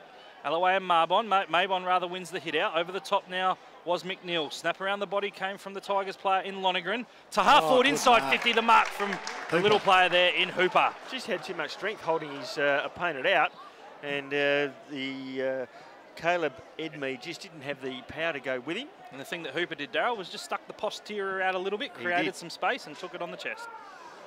He's already kicked 3 today, has Hooper. So Hooper from around about 45 metres out, 45 degree angle, will come in now. Comes in and the kick is on its way, and that has gone straight through. So Hooper's got his 4th. He's becoming the dominant forward on the ground at the moment. And Glenelg have got their 9th. They got a 9 goals, 5-59. They lead Centrals 8-3-51. And I can tell you in the other game, the Eagles 14-9-93 leading North Adelaide 8-5-53. And in the other game, Port v South Seas, Port Adelaide 6-6-42 leading South Adelaide 6 straight. Close one there. We've gone down here at Glenelg. We've gone 7.5 minutes, and it's the Tigers leading 9-5-54 to Central's 8-3-51. So the ball now in the centre. It looks like Joseph's back on the ground, which is a good sign for the Tigers. Down goes the bounce. Maybom up against Alloway. Alloway went up before accepts. The ball spills out the back though. Taken here for the Tigers by Pitt. Goes up towards half forward. Almost a mark there to Bailey. Couldn't hang on to it. The recovery though by the Doggies is good. The handball comes out from Dutchke. Now they're away. The Doggies on that outer side through the speed of Nason. He's got the foot. He's had a bound. He'll get onto the left boot. Goes up towards the lead of his teammate there, and that is Gilby. And Gilby's got the grab. He'll bomb it inside 50. That's a beautiful kick. Oh, player being hung on to just momentarily there. I thought for the Tigers, umpire said no, that's okay, we'll ball it up. No, we won't, we'll throw it in left full forward pocket. Yeah, again, too deep in that pocket, DB. Needed to bring the ball back out the front of the square there to give Collier a chance. So the umpire to throw it in left full forward pocket for the Doggies. Back it comes spinning into play. Up they go. Good tap out the back by Gilby, but it goes straight back into a pack, and there's about half a dozen players on top of the ball. Somehow it gets out, and Tigers will get away through that half-back flank on the outer side door. Bounces favoured the Tigers. One Tiger went straight at the body of the central player, and the ball bounced out. As the ball kicked into the centre, the Tigers have got numbers here, but they can't control the footy. It's finally taken by Jolly. He gets it over to his teammate, who kicks it up to the lead of and finding his teammate. McCarthy, but it was Bailey that did well. Yeah, Bailey was the shepherding out there as it comes up towards the pocket. Almost a mark there to the Tigers. They can't hang on to it. It stacks on the mill in that right forward pocket. In front of that jumping castle that Phil was going to have a crack at, but it's still standing, so obviously he didn't. No, I went over there. The lineup was too big, DB. So the ball thrown up in the cricket wicket area here at Glenelg Stadium. Maybon wins the hit out over the top. Glenelg player went to ground in Alloway, possibly Stevenson in the back. Alloway just get called to play on, trying to get his way out of the contest was Bailey. On hands and knees was Hannah for the Dogs. Umpire comes in and says, my ball. Could have been in the back there to Sam Hannah, Darryl. Yeah, it could have been. So the umpire's going to throw the footy aloft in that pocket. Maybon wins another hit out. Cummings trying to burst his way through. Ball spills out to Schiller. Glenelg now trying to get it out through the youngster in Woodall. Geez, desperate stuff. Tigers have shifted McCarthy into attack. He's there for them now, just wrapped up in a tackle by 2 Centrals players, and the umpire says no opportunity, comes in and says my ball. The Doggies players seemed to be more desperate, DB, didn't they? There was about 4 or 5 of them around the one Tiger. So the ball's now going to be thrown up about 35-40 metres out from the Tigers' goal. They're kicking to the northern end. Umpire throws the footy aloft, ball at ground level. McIntyre spills over, umpire goes to ground as well. Handball comes from McIntyre, came to McNeil, off to Hooper on the left foot. Can he kick 5? No, he can't. Through for a behind, so McIntyre, in fact Hooper rather. First blemish on the day, 4 goals won. Glenelg moved to 9-6-60. Centrals are 8-3-51. We have gone 10.5 minutes in the third term. On reflection, normally one Tiger would be able to handle 3 or 4 doggies. Exactly As right. the ball had kicked back, and speaking of Tigers, big Jimmy Jones had taken a mark. Handball the Jolly, who didn't really know it was coming, and then now he chipped it out. The kick's got to be spot on, and it's spot on in front of his teammate and Joseph, who takes the mark. So he did go off looking really in a bad way, didn't he, Joseph? But he's come back. Properly with that shoulder. Yeah. Now he's looking for leads. He's going to get run down if he's not careful. Whoa, he got hit just as he kicked it, and up they go towards full forward. A lot of doggies are up, and not a lot down, but they're going to get out of it. Oh, out came the young Schiller. He gets it now. It ends up with Cullen. Cullen's kick out for the lead off, and finding his teammate in Gilby, and Gilby now got it backward of centre wing. Oh, kicks into the man. He's going to stay in play. Louis Hinder pounced on it, but the ball had gone out of bounds, and the boundary umpire will toss it in right in front of the 5RPH commentary team. He's always involved, Louis Hinder, isn't he? He's always in and amongst the action. Doing something, isn't he? Pushing, prodding, poking. Tossed in, and there'll be a free kick to, who's it going to? Collier against Big Jones. Didn't see what that was for.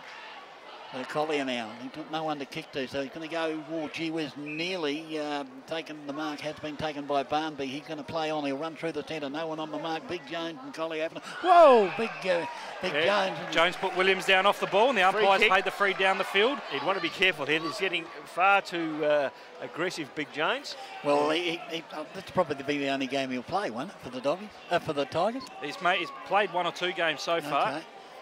So, yeah, but I mean, you wouldn't take him on, though, would you, Smitty? I know you wouldn't. Well, in my day I might have. Well, Retzlaff, who we've spoken about a fair bit, he's on fire in the start of this third term, has another shot on goal, Darryl, from exactly the same position as his last goal. Okay, so he's going to kick from around about 50 metres, kicking to the school end here of glider roll over. The way he kicked the last one, Smitty, this is a gimme.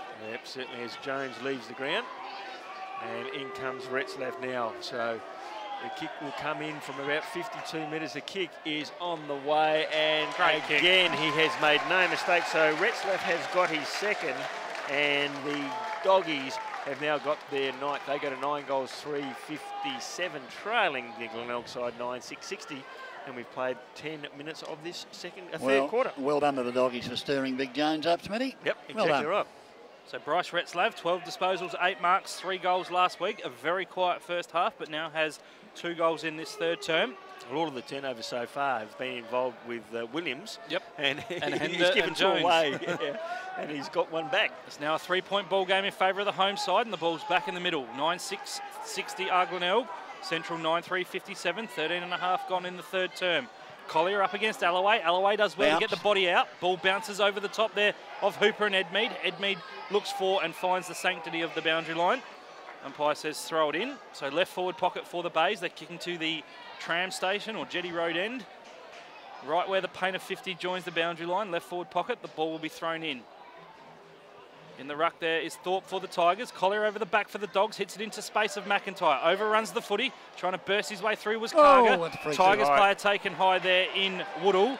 And the resulting free kick will go the way of Glenelg. Tom Collier there just on the mug. A little bit clumsy with the tackle. So the youngster Woodall, just his 4th game of league footy. Kicked a nice goal in that second term.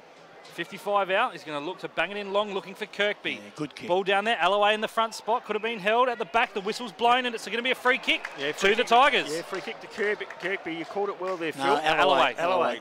Just out of the back of the contest, I saw with the binoculars up that Alloway was just being retarded in the jumper area, and he's got a free kick directly in front, 15 metres out. Silly play then. He's got to kick this one, surely, doesn't he? I think so. Alloway, 15 metres out directly in front.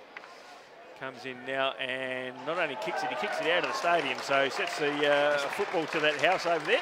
It's down at the Jetty Road tram. Yeah, dead right. So Alloway's got his second undisciplined play by the Central's defenders there. So all of a sudden it's that score again, DB. The Battle of Hastings, 10-6-66. That's the Glenelg score. Central's 9-3-57. It is a 9-point ball game. Tell you what, if that footy did lob onto an Adelaide-bound train or tram, it'd be the longest kick in history, wouldn't it? Where it finished up. Okay, Port Adelaide Magpies, guys, 8-8-56 leading South Adelaide 6-1-37. And in the other game, it is the Eagles quite comfortably 14-13 to 8-5. So that familiar score, clickety-click, 10-6, 66 as the ball's back in the centre. Williams had it, then lost it. The ball, however, is kicked forward to the Doggies half-forward line. Players, though, for the Bays are a mile in front, and the player there was Carger. He got it over to Hender. Hender tries to run the gauntlet again and gets the bad handball. This will let Williams in, but Williams' kick might go out of bounds on the full it has. And this will allow a little bit of breathing space for the Tigers to get out of trouble. Snout Slouts just getting a touchdown there in the pocket, Darryl. Yeah, poor kick by Williams, wasn't it? Should have hooked it around. So the Tigers have it in the back pocket, grandstand side. Bradley with the footy. Bradley, number 11 for the Tigers, will kick it towards the defensive 50. Oh, big leap there from the player in tap, but the ball went through his hands and immediately the Doggies go into attack. 2-on-1 in favour of the Doggies. If they can capitalise, they can't. Or can they? Williams runs onto the foot. He gets a push from Daniel. The ball now, it's still in Williams' hands. He gets the handball back out again. The Doggies just fumbling when they need to take a clean grab of the footy, and there'll be a ball up just outside 50, left half forward flank out of side, Smitty. Yeah, it was the pressure that the Tigers were applying to the Doggies that was forcing the errors and forcing the fumbling.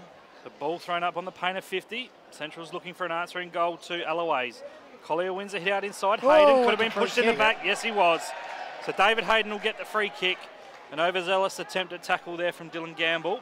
And Hayden about 45 metres out. We'll have to kick at 50, Darryl, and David Hayden hasn't kicked a goal in his 21 games of league football as yet. No, not the longest kick in the team. I was just going to say that, but as long as he doesn't think about it. He's only got a kick from around 45 metres here, because you keep telling us that that's right. Yeah, I forgot about that. Sorry, my bad. How could I forget? Yep. You've mentioned it that many times. Okay, so Hayden comes in now. The kick is on its way. It's hooking, and it's gone through for a minor score. So Central now 9-4-58, trailing by 8 points. Glenelg 10-6-66. The boy from Smithfield kicked it like a defender there, DB. Yeah, Louis Hinder kicked it to the outer side of the ground. The Tigers have numbers again as they try, but they might get into trouble. They have got into trouble. The Doggies pounce as the ball comes in towards Mason. And just one handball too many, and Mason will line up for goal and make amends for the miss a moment ago. And Darryl, it was Bryce Retzlav involved again. Yeah, they always say that's one handball too many. It's one handball that's badly executed that gets into trouble. Yeah. If it had been a good handball, well, then they would have been away. But it's ended up with Nason, who is 20 metres out directly in front. So he is an opportunity to kick a goal for the Doggies, and he does just that. So Ben Nason comes in and kicks the goal. So he's got his first. Centrals have got their 10th. They go to 10 goals, 3, now 63. 3 points to the margin. Glenelg 10-7-67. And we've played 20 minutes of this third quarter. So Ben Nason, an important goal for the Dogs, gets that margin back again. It's now just 3 points. Last week in the win over North Adelaide, Nason had 13 disposals. Didn't register a goal. It's amazing. He's only played, this is only his 19th game. He seems to have been around for years. We had a couple of years over in Richmond. Yeah. Yep. Played a bit of reserves footy for the Dogs as well. Actually, was from Port Adelaide in their junior zone. Tim Ginniver told him when Ginniver was coaching Port that he was probably not big enough to play league footy. Coming from Tim, that's a big call, isn't it? Hey? So ball back in the middle. The Dogs have got it back to 2 points. Ooh. 3 points, rather. Big Jones wins the hit out over the top. Williams comes bursting through. Waldhutter left it behind. It's in the hands now of Jolly off his left foot. Goes inside 50. At the back, flying spoiling his Dutchkey, but Hooper's there crumbing. Ball spills to Williams. Just evades out of the tackle off to Maybon. The Dogs doing well from defence and through Thomas on the left foot. Kicks to centre wing and a nice mark in the hands by Retzlav. Really getting involved in the second half is Bryce Retzlav. Goes back inboard and finds Barmby. He'll switch across to this grandstand side and centre wing. Williams is all alone. Takes the mark, pushes back now, goes inside 50, or just outside rather. One-on-one, Gilby and Bradley. Bradley does beautifully well. Pushes to the sank near the boundary line. Supporters questioning deliberate. I thought it's a fair call and it's gone over for a throw-in. So 70 out from the Dogs' goal. They're kicking to the school end. 10-6-66 are Glenelg. Central's 10-4-64. 20 minutes gone in this third term. Big Jones wants a hit out. Glenelg player taken high. Umpire put the whistle to the mouth and then said, no, my ball for a ball up. Well, how could he miss that, honestly? Yeah, Lonergan, the Tigers player. So the ball's thrown up, bit of pinball in there. Hayden comes through, bursting off the left foot. Spiral kick towards goal, but it's going to drift across the face. Go out of bounds on the full in the right back pocket. The recipient of the free kick for Glenelg is Bradley, so he switches across face of goal. Looks for and finds his teammate in Cargill. Come to this grandstand side. Free Schiller kick to Jolly. and Jolly in a one-on-one. It didn't matter because he took the mark. He was given a free kick as well. So Jared Schiller just infringing there. And Hayden Jolly, former Gold Coast listed player, handballs off to Louis. Louis Hender off that left foot. It's a wobbly helicopter kick. It's a shocker. Fell into the hands of Stevens. Just evades around the tackle there from Alloway nicely. Stevenson kicks to half forward. Balls out the back now to Nason. It's a race for pace. Nason up against Hender. The two fluoro orange booted players, and the ball just spilled over the boundary line. Unlucky there for Nason because he did get front position and was going to get a handball out. So right forward pocket, the ball's going to be thrown in. It's the Tigers leading by 2 points, and it's 20.5 minutes into this third term. Ball comes spinning back into play. Doggies having a real dip in this quarter as the ball kicked out to the centre wing grandstand side. Thomas will run onto the footy. Good anticipation there by Paul Thomas. Throws it on the boot. Inside 50. Up they fly. Big Smith got put out of it with a big hip and shoulder there. I don't know who the doggy was, but gee, was effective. It was Tom Collier that just come bursting through on big Collier. James Jones. Yeah, big Tom. They've had a little bit of an altercation earlier on in this quarter, which Big Jones gave away a 50 and ended up a goal to the Doggies now as the bottom of the pack was Cullen taken there. Kick forward by Schiller Senior up towards full forward. Out the back though, the Tigers have possession and force it through for a behind to the Doggies. They go to 10-5-65. And the Tigers still on the Battle of Hastings, 10-6-66. So a point the difference. Game of the day here on RPH footy. It is. The Magpies 10-8-68 leading South Adelaide 6-1-37. So Louis Hender taking the kick out for the Tigers. Looks short and finds his captain in Allen. Louis Hender's everywhere today, boys. Taking the kick outs, getting in fights. There's nothing going on here between these Speaking two. of fights, Dutch King Gamble just at it, left half back. The Tigers, though, have turned it over, and it's a station sponsor, Smithfield. Crash clanger from McCarthy. He's kicked it out of bounds on the full, underneath the time clock. Well, that's where we saw Paul Thomas kick that magical goal in the first quarter, guys. Well, Jacob Gilby, DB, is going to play on now. He swings outside 50, kicks to the hot spot. It's going to drift through. It's hit the post. So it's now a 1 point ball game. In fact, scores are locked away. 10-6-66. The Battle of Hastings times 2, DB. Yeah, you don't see that very often. You see it a lot on one occasion from a side, but not together on the Battle of Hastings. But that's how the Battle of Hastings started and finished, Smitty. One side against the other as the ball comes out to this grandstand side. Up they fly. Big leap there by Hannah. He's hit the ground awkwardly, but gee whiz, the advantage is paid, or not advantage, really. The ball kicked up towards full forward, and it's been marked here by the Doggies.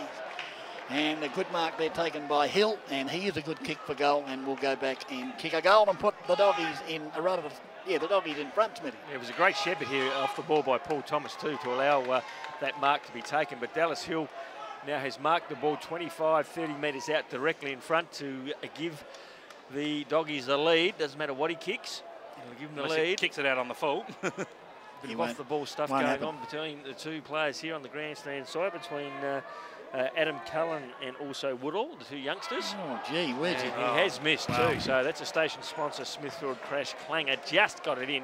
So the Central's now 10-7-67, Glenelg 10-6-66. The point from Hill puts the Dogs in front, but the Tigers have possession. They've cleared it from defensive 50. Cargo off to McCarthy. McCarthy's handball put Ty Allen under a bit of pressure.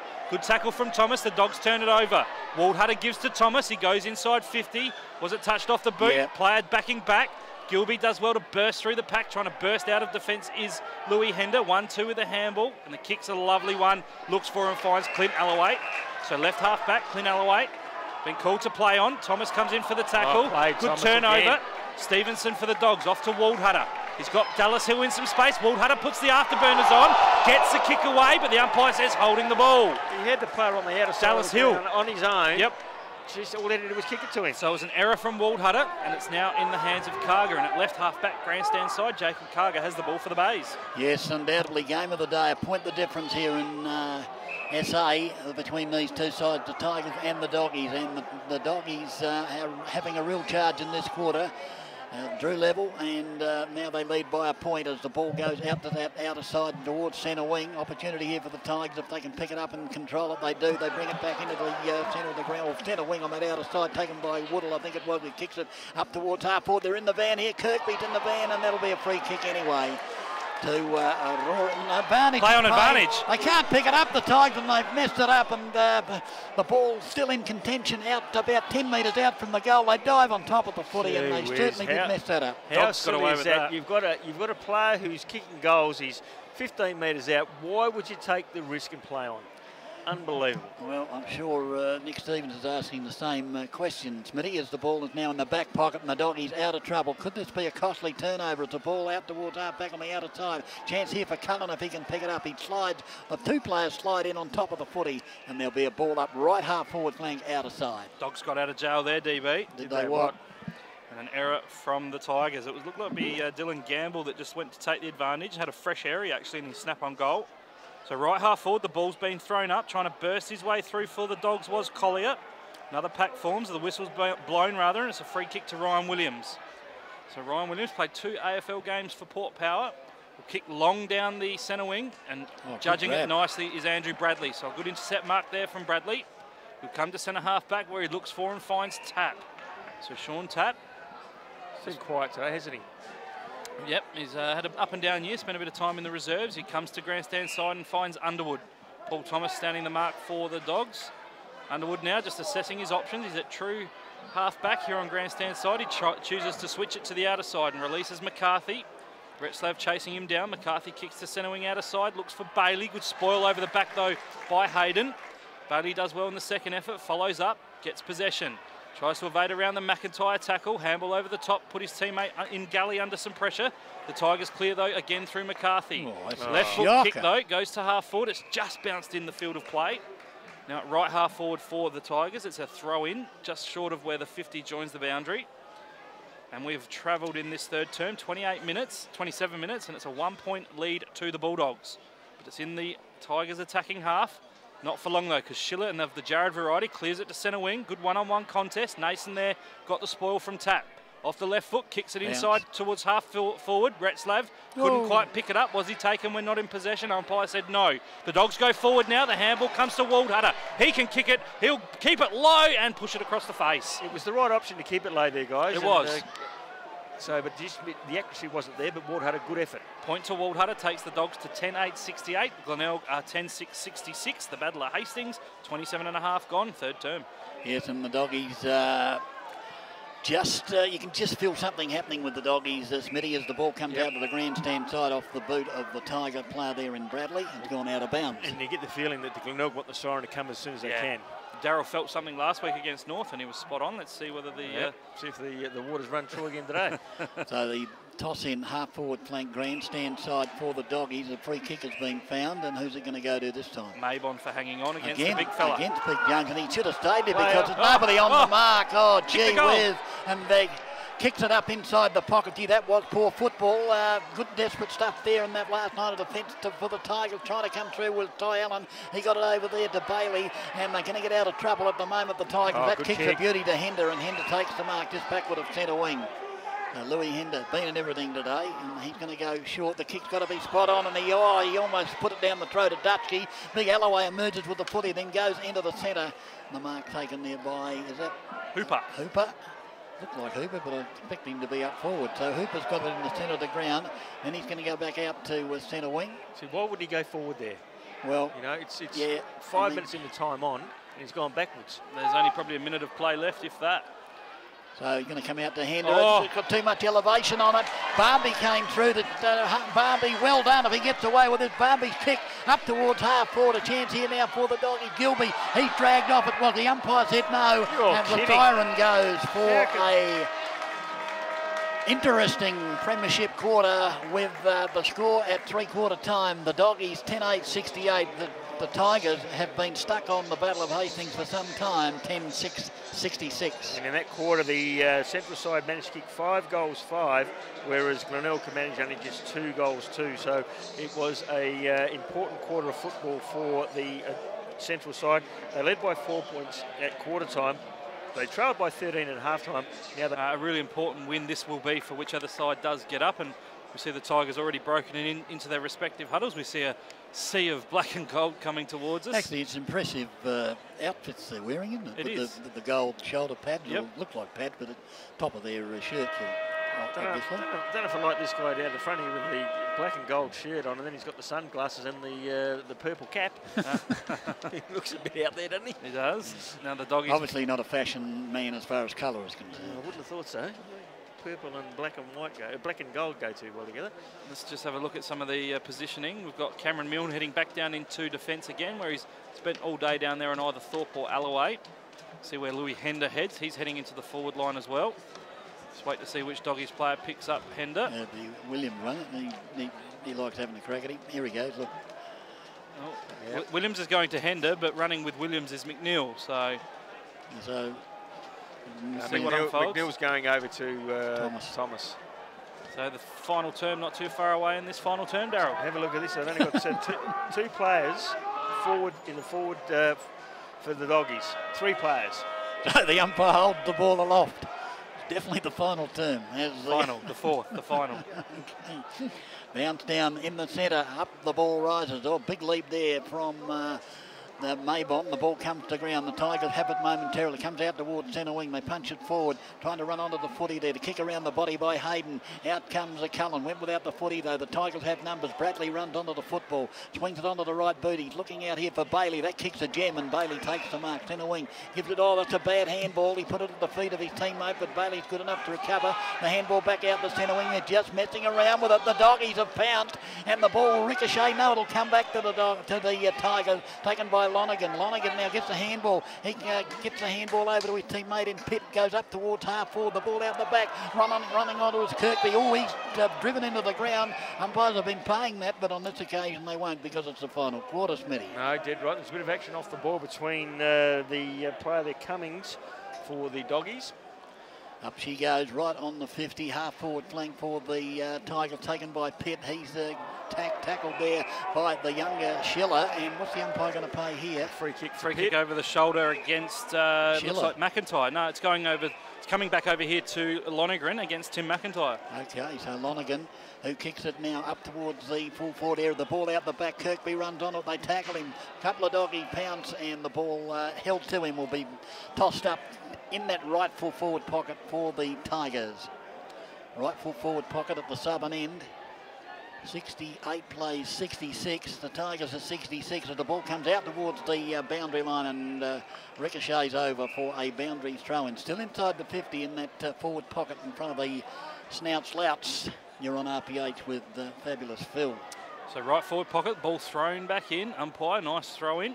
Alloway up against Maybon. Alloway wins out. Ball spills out towards Schiller, and that's Jared. He just overruns it. Bailey in there as well. Takes it for Glenelg. Ball comes back out now again towards Pitt. Umpire comes in and says, my footy. Reasonably healthy crowd here today, Darryl. Had the official figure in from the SANFL. 2,449 off the footy. Good crowd, good crowd. Young Nason and Woodall just going at it a little bit. The umpire just being warned, the players have been warned by the boundary umpire, so good to see him just keeping an eye on things. Umpire Corey Bowen's about to throw the footy aloft. Big Jones gets front position. Schiller there for Centrals. Trav Schiller's taken in a tackle. Umpire says he hasn't had prior opportunity. Corey Bowen comes in, 65, 70 metres out from the Tigers' goal. They're kicking to the school end. Jones wins the hit out. Trying to burst his way through was Bradley. Was he taken in the back? No, the umpire said my footy again. Well, that tap twice that's happened now. They haven't paid it. They've been paying it all day. Why would they change, Smitty? Oh, I've got no idea. Last quarter. Umpire Corey Bowen just retrieves the footy, throws it aloft. Blows time back on before he throws it aloft. Now he does. Jones again wins the hit out. Bailey there for the Dogs. Attempted shepherd there off the footy was by Lonergan. Well done by Bailey. Off now to Pitt. He'll go inside 50 with a wobbly kick. Stevenson slides on hands and knees. Couldn't take the mark. Ball over the top. Alloway there to put some pressure on. Gee, that doggy was risking there coming in doing what he did. I'll tell you what, the umpire could have easily played a free kick against it. A little bit off the ball stuff happening in there. Yeah. Spot fires everywhere as Nason just puts down Woodall behind the plate. So the ball's about 30 out from the Tigers' goal. The Dogs take possession, wrapped up in a tackle immediately. Andrew Hooper doing the tackling on Jared Schiller. In fact, it was Ty Allen. You expect to see him nowhere else but at the bottom of the pack. Umpire throws a footy aloft. Down in the Tigers' attacking half. Maybon thrown off the footy behind the plate. Bailey gets a soccer forward into space towards Gamble. He's taken in a tackle over the boundary line, right in front of the Snout Slouts pocket. We have gone in this final term, 3.5 minutes. It's the Dogs 10-8-68, leading Glenelg 10-6-66. Ball thrown back in. Alloway up against Maybon. Maybon does well again to win front spot. Allen there for the Dogs, traps it, gives it back to Thorpe. A wobbly kick off the left foot. Has it travelled the full distance? No. Umpire says play on. Well done by Schiller. Off now to the running Edmead. He bursts away from half-back. Through the middle of the ground. Keep going, son.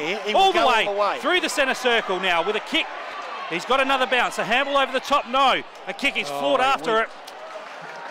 He should have flicked it over the top. He should have flicked it over the top. You had the player running for him, didn't he? But I suppose the thought process was there. But he's carried the ball from half-back and the ball is now deep into the Central District's attacking zone. He had Gilby over the top DB. He shouldn't have given it, but now the ball's going to be thrown in right forward pocket for Central. There's the toss. Right full forward pocket for the Doggies. Can they capitalise with the ball being down there? Taken in that pack there by... Pick up the player at young Schiller, I reckon. Yep. And there'll be a ball up. Right full forward pocket. Up they go. And the ball tapped out the back. Here's a chance trying to burst his way through there with Hayden. They've got a chance here. The Doggies comes out the back here. The player pulled off the footy when he didn't have it. The Tigers will relieve the pressure and they'll go to that outer side centre wing. Long kick. The Doggies have the numbers, but the ball didn't bounce. Tigers were going, Doggies were going everywhere as the ball kicked inside 50 now. Hanging on back there as the players get close to the ball. It's very close to the boundary line and a one-on-one battle there between Milne. And it's out on the full, guys. It's out on the full, is it, Smitty? Yep. So well picked up as the ball kicked to the hot spot. Oh, gee whiz, there's 3 Doggies there. The ball bounces out the back, taken onto the right boot. Around the body goes the player in Ty Allen, but he's astray. And now we've got 1 point the difference in the game. At least they get off that 10-6-66. They're 10-7-67. The Doggies 10-8-68. Taking the kick out for the Dogs is the first gamer in Hannah. He goes to that outer side back pocket, and the kick just bounces back into play. Look, it was pretty close to the line. The Tigers have possession. Jones with a sweeping handball. It's a dangerous one to Waldhutter. Thomas traps it well. His handball looked back for Waldhutter. Well done in traffic there by Schiller. Off to Barmby. The toe poke forward. Good trap by Tapp. He handballs off now to his teammate in Lonergan. The kick inside 50. Good spoil there from the first gamer in Hannah. The Tigers again with a high up and under kick from Thorpe. Inside 50. Flying was Dutchke. Couldn't take it. Ball at ground level. Edmead there. Snaps it out of defensive 50 quickly. But it's a hurried kick and it's straight to the Glenelg player in Karga. 55 out. Karga will swing on the right boot. Put it to the hot spot. Alloway down there. Good spoil from Milne. Couldn't take it. Dutchke trying to burst his way through. Gamble with a soccer off the ground. Goes through for a behind. Scores a level again. 10-8-68 Glenelg. 10-8-68 Central. 6 minutes gone. Final term. What a contest we've got down here. Scores level, as you heard the boys say. The ball kicked out to the back pocket grandstand side, and Gilby's got it for the Doggies. He'll bring it towards centre wing. It's a good kick looking for McIntyre at the back. Bradley, did he push his ball? Gee whiz. Thought he had a couple of hands in the back of McIntyre there, but the umpire said no as they go to the pocket. Not sure why they're going to the pocket. The ball out the back and out of bounds, Smitty. Yeah, don't understand. They need to go to the top of the square where the tall timber is, and if it goes over the head of the player, we see every single time it just rolls on and goes out of bounds. And of course, in that second quarter, when they did kick 6-1, they went more direct. Yep, exactly. Kept kicking it to the hot spot, and they kicked 6 goals from that those 4A forwards. It's a ball now still inside the attacking 50. Player was grabbed high there for the Doggies. Umpire missed that one. Out comes Schiller Jr. Picks up the foot. He did it superbly. Gave it over there to Maybon. His kick, though, some comes high in the air towards centre wing. The ball ricochets all through the legs of Gilby. Mistakes after mistake being made here. The Doggies are going to emerge through Hayden. They are away. McIntyre, he can go all the way now because he's got Thomas running with him. If they don't get a goal out of this, they'll never get a sausage. And he's kicked it for a major, has McIntyre, and the breathing space. Second goal to McIntyre as the Doggies now lead by 1 straight sausage roll. 11-8-74. The Tigers 10-8-68. Yeah, great play there, wasn't it? Gilby down here was just a real hard-fought battle, and it came out to McIntyre as we see Dutchke limping off, but McIntyre had Thomas running for him, and it was only between him and the goals, and he could have actually kept going, but he chose to kick from around about 45 metres, and it was a great kick. And as we see the lights coming on here, guys. Yep, just getting a bit dark here, a bit overcast. Dutchke off for the Dogs with a noticeable hobble. But for mine, it was a great effort by David Hayden there. Darryl got the contest, got the handball out. And the Dogs take back the lead. It's 74-68. 11-8-74 are the Dogs. 10-8-68 are Glenelg. Back in the middle. Jones up against Collier. Jones wins the hit out. Pitt gets a clearing kick. The ball's to half forward right. And it's with Underwood. Handballs over the top to Karga. Kick around the body's a nice one. Taking a strong mark there. Or getting the free kick was Hooper. Off the left foot. Goes inside 50. All alone is Jolly.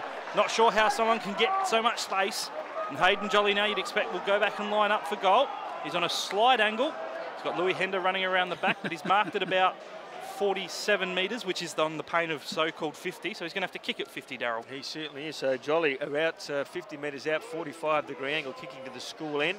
Kick is on its way, and he has slotted it. So it's a great ball game here at Glenelg Stadium, where scores are level again.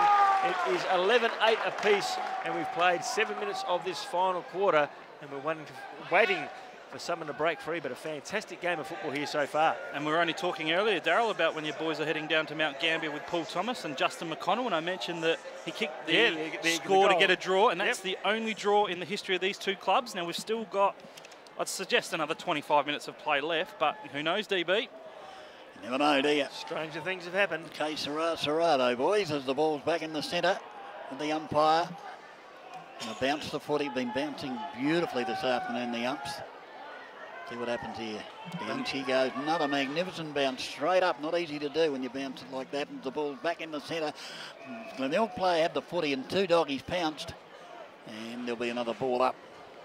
Just to show I have my SANFL contacts, boys, I can even give you the crowd down at Woodville, 2,366. No doubt about you, Phil. No wonder they call you the ass. You slide in and out when no one suspects you, as Tyler got caught high. And he gets a quick handball on. It comes back to Jolly. Kick the last shot. He drove, but his kick has let them down. Milne judged it better. Gets the handball over to Williams, and Williams will come out towards the centre wing. Collier's got it. Collier will come inboard now, and the kick is a beauty. And it's young Schiller. Schiller will go out to that half-forward flank looking for ducking across in front. Ty Allen, was it? Jolly, and forces the ball over the boundary line for a throw-in. Right half-forward flank, outer side for the doggy. Port Adelaide Magpies 14-10-94, leading South Adelaide 7-1-43, guys. So the ball to be thrown back in on that outer side, 70 out from the Dogs' goal. Up goes Collier, wins it down. Hayden on hands and knees, just trying to get out of handball. In fact, it's Waldhutter. Glenelg just trying to extract it now, and the youngster in McNeil gets a clearing kick, but it is a station sponsor Smithfield crash clanger because it's gone out of bounds on the full, Darryl. It certainly is, and the Eagles 18-17, 125 leading North Adelaide quite comfortably, 11-10-76. So centre wing outer side, Ryan Williams takes the free kick, goes short and finds Ed Mead. Ed Mead now gets a lead from his good friend and teammate in Waldhutter, and he takes the mark. Right half forward for the Dogs. They're kicking to the northern end. The kick goes inside 50. Retzlav at the back. Hasn't he been important in the second half, guys? Hardly sighted the ball in the first half. He's taken 3 marks in the second half. He's lining up for his 3rd goal. Just did it beautifully, Darryl, in that he nudged his opponent under the footy, but in the one motion, put the arms up to take the mark and tucked over in that right forward pocket, about 40 metres out on a pretty tight angle. Retzlav lines up for his 3rd. Yes, he does. Any score will give the lead to the Doggies. Right over there in front of the jumping castle on the outer side of the ground. The northeastern pocket. So in he comes now. Will kick from around about 50. The kick is on its way. It's drifting across the face of the goal. And it's not even all. Central's players pick the ball up. It comes back towards McIntyre. McIntyre goes inboard and finds his teammate there in Hayden. And good play by McIntyre. Looked up and saw Hayden. Short pass, and Hayden's now marked about 45 metres out, 45-degree angle. And that's the Central Districts of old, isn't it, Darryl? We know the unselfishness where McIntyre could have snapped on goal, but he looked back inboard for a teammate in a better position. And David Hayden, who hasn't kicked a goal in league footy yet, is that man. Okay, so Hayden, what an important kick it is too, to kick you first. In he comes now from 45 metres out. The kick is on its way. It's a real finger breaker, but it's going to slip through. So Hayden's got his first goal in league footy. And the Centrals have got the league back. They go to 12 goals, 880. They lead by the solitary goal. The Glenelg side 11-8-74. So Hayden with his first goal of the day and his first goal in league footy, DB. Yeah, and he missed the first one, but that one came off the boot like a helicopter and still went through. It was an accurate kick more so than a stylish kick, but it doesn't matter because it was a sausage roll and puts the Doggies out by one straight kick. Dutchke back on for the Dogs. Retzlav just coming off for Central. See who's older left Retzlav out there, guys, because of his height. The umpire having a look at somebody's knee there and trying to find some blood. Fair dinkum. It was the same umpire and same scenario with James Jones earlier, but it's Alloway. Perhaps he's frightened to blood, I don't know. Down goes the bounce, the ball rises, up they go. Mabon again got the tap down. Who's going to be first there? The doggies have numbers as it comes near to the elder of the Schiller boys, I should say, but his kicks off the side of the boot and out there to centre wing, the mark taken by Karga. So Karga now will drive the Tigers forward along that centre wing on the outer side. Not a bad kick. Kirkby at the back. That's a good grab by Rory Kirkby.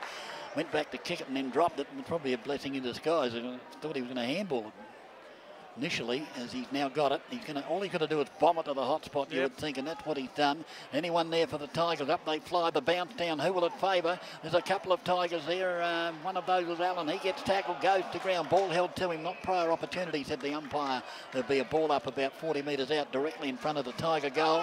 They trail by 6 points. Good tackle from Waldhutter, wasn't it, Darryl? Yeah. It was a great tackle, wasn't it? 10 minutes gone. Final term. Still plenty of football left as the ball's tapped down. Oh, player, they've grabbed high, I thought. The umpire said play it on. It's still into pack. The ball squeezes out and the mark. No, umpire says it's not 50 metres, it's a 15, I should say. It might go through. Oh, that player should have let it go. It would have gone through for the Tigers as the ball kicked out the half-back. Williams was about to run onto the footy and very close to the boundary line out there and forced over.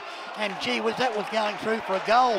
In fact, wait a minute, there's a free kick being paid. Paul Thomas took Rory Kirkby over the shoulder, so Kirkby with the free. He goes into the pocket looking for, and has he found the teammate? No, he hasn't. The ball's in the forward pocket and it goes over the boundary line for a boundary throw in left full forward pocket for the Tigers. Yeah, Barnby actually there thought he actually kept the ball in and has cleared it to the outer side, but it's got to come back for a throw in underneath the scoreboard here at Glenelg Stadium, which says Central's 12-8-80, leading Glenelg 11-8-74. We've gone about 15 and a half minutes in this final term. As we mentioned earlier, these two sides only have drawn once rather in their history. So the ball will be thrown back in, left forward pocket for the Bays. They trail by a goal. Alloway up against Mabon. Ball in possession now with Barnby. He's wrapped up in a tackle rather and goes to the umpire for another throw up. Underwood there for the Tigers. 30 metres out from the Bays goal. Alloway up against Mabon. Mabon wins down again. Ball at ground level, battling his way through there. Looked to be the Glenelg player in Lonergan. It's in the right forward pocket, left forward pocket again there with Gamble. He's put under pressure by Ben Cummings, just sees him over the boundary line. Retzlaff down here on the interchange bench, just looking to come back on for the Dogs. He wants to come back on. I think you need to hide up forward. Absolutely. So left forward pocket here at Glenelg. Ball thrown back in. Central's lead by a goal. Ball's gone out over the back now. Beautiful tap. Lonergan with the snap. It hasn't registered a score. It's gone out in the right forward pocket now for a throw in. I can see what's going to happen here, boys.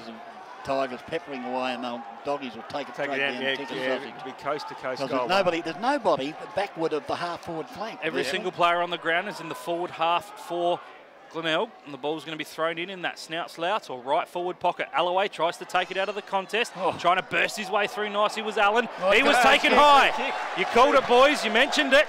And the Tigers captain in Ty Allen is the recipient rather of a free kick for over the shoulder, 20 metres out, directly in front, Darryl. Gee whiz, what a time to get a free kick. So Allen. You love to get him inside 50. I never got him. You love to get him directly in front of goal. So Ty Allen now to level the scores. What a game it's been. The Glenelg captain, 25 metres out, comes in. The kick is on its way. Makes no mistake. So Allen's got his first, and we've got a tied up ball game again. The fourth time it's been like that. So 12-8 apiece, 80, and we've played 18 minutes of this final quarter as Collier comes back on, as Mabon comes off the ground, and we're looking to get the other player on as well as Adam Cullen. As Nason comes off, Cullen comes on. So the ball now about to be bounced in the centre. 12-8, 80 apiece. Still plenty of time. You would think there'd be about 10 minutes to go, boys. Yeah, we've gone 17 and a half minutes, so I'd suspect at least another 8 minutes, 8 to 9 minutes. Sorry. Well, the Centrals have got a spare forward here. Well, that might work in their favour, Smitty. Down goes the bounce, up they fly. Collier got the tap down. The chance here for the Doggies. The ball's forced out to centre wing on the grandstand side. It's in between two players as they try to burst through the pack.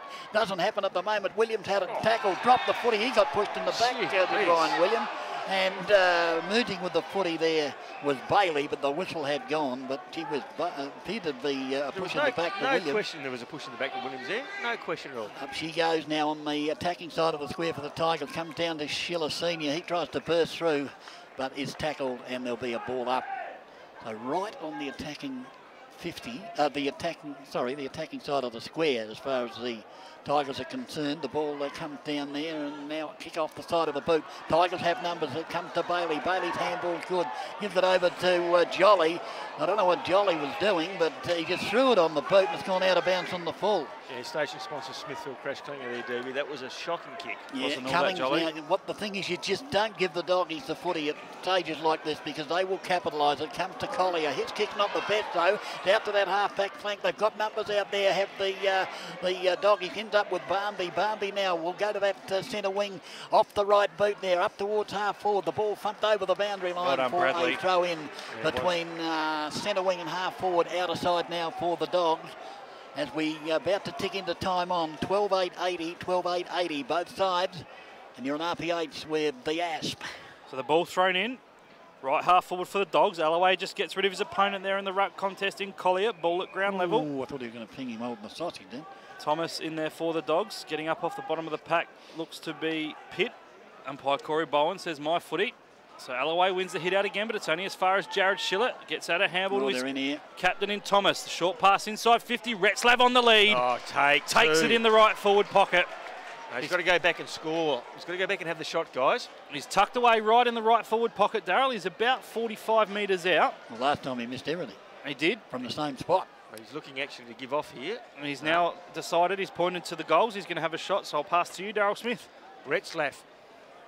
Right on the 50-metre arc, our northeastern pocket. And his score puts his team in front. Yeah, and he comes now. The kick is on its way. It's gone virtually the same spot the last one went to. And out the back is the player there. And Nason gets the ball to Schiller. It was out of bounds, though. But the umpire says out of bounds. And he was right there and behind Nason, so good positioning from the boundary umpire. So left forward pocket at the northern end. The ball will be thrown back in. Scores locked away. We have gone 20 and a half minutes in this final term. Glenelg player could have been taken high. Good smother there from Waldhutter. Nason down behind play for the Dogs. The kick has come out from defensive 50 for the Tigers, marked by Hayden. Goes inside 50. He's got a teammate all alone in Thomas. Good work by Tapp. Off now to Barmby. Handball back to Waldhutter. Gets around the tackle. Waldhutter can kick it a long way. He goes from outside 50. Puts it to the hot spot. Alloway flies. Good tackle there from Cullen. Throw. Alloway gets the ball out questionably. Ball towards the boundary line. What a contest. Hey. And it's been over the boundary line, Darryl. Scores a level, guys. And we've played just into time on. And I reckon Alloway threw that out, guys. It did look like that. So the ball's thrown back in the same spot. Left forward pocket. Neither ruckman win out. So aerial contest now. Bradley bustles his way through, gets it off to Underwood. The Tigers clear for the time being. Kirkby flies at the back, couldn't take it. Well done, Stevenson. Just keeps his feet. Good shepherd there from Hayden. Stevenson with a long kick. Goes to half forward. Tap in the box position. Good spoil from Cullen. Off to Collier. Off now to McIntyre. Any score will put him in front. Alloway drops what he should have taken. Good tackle, Retzlaff. Ball towards the boundary line. Galley with a clearing kick. The Dogs putting pressure on. Good spoil from Hayden. Left half forward. The ball will be thrown in. It's all scores level. 12-8-80 are the Tigers. 12-8-80 are the Dogs. And we have gone 22 minutes final term. You're on RPH with DB. She's tight at the moment, boys. Tighter than the proverbial as the ball goes in. Collier taps it down with two hands, trying to run on it as Thomas. He can't. Ends up tapping to the advantage of Cullen. Cullen ducked the head. Umpire says play on and kicks around the body. Then it's gone out on the sitting ball.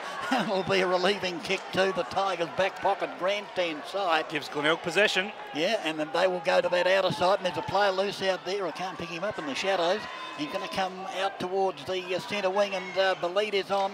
Player in front there with McNeil, was it? Yep, a good spoil from Edmead, Darryl. Yeah, great spoil by Caleb Edmead there. He was behind, and rather than trying to go for the mark, sport the ball down, sport towards the boundary line. It's now an even contest with a throw-in taking place. Well, he would have got dragged if he'd have tried to mark from behind. Smitty, I would have thought, as the ball's now. Here's a chance for the Doggies again. Off the boot of Thomas towards the hot spot. They need a mark, good the mark. Doggies, but good strong mark taken there by Thorpe, was it? Tap.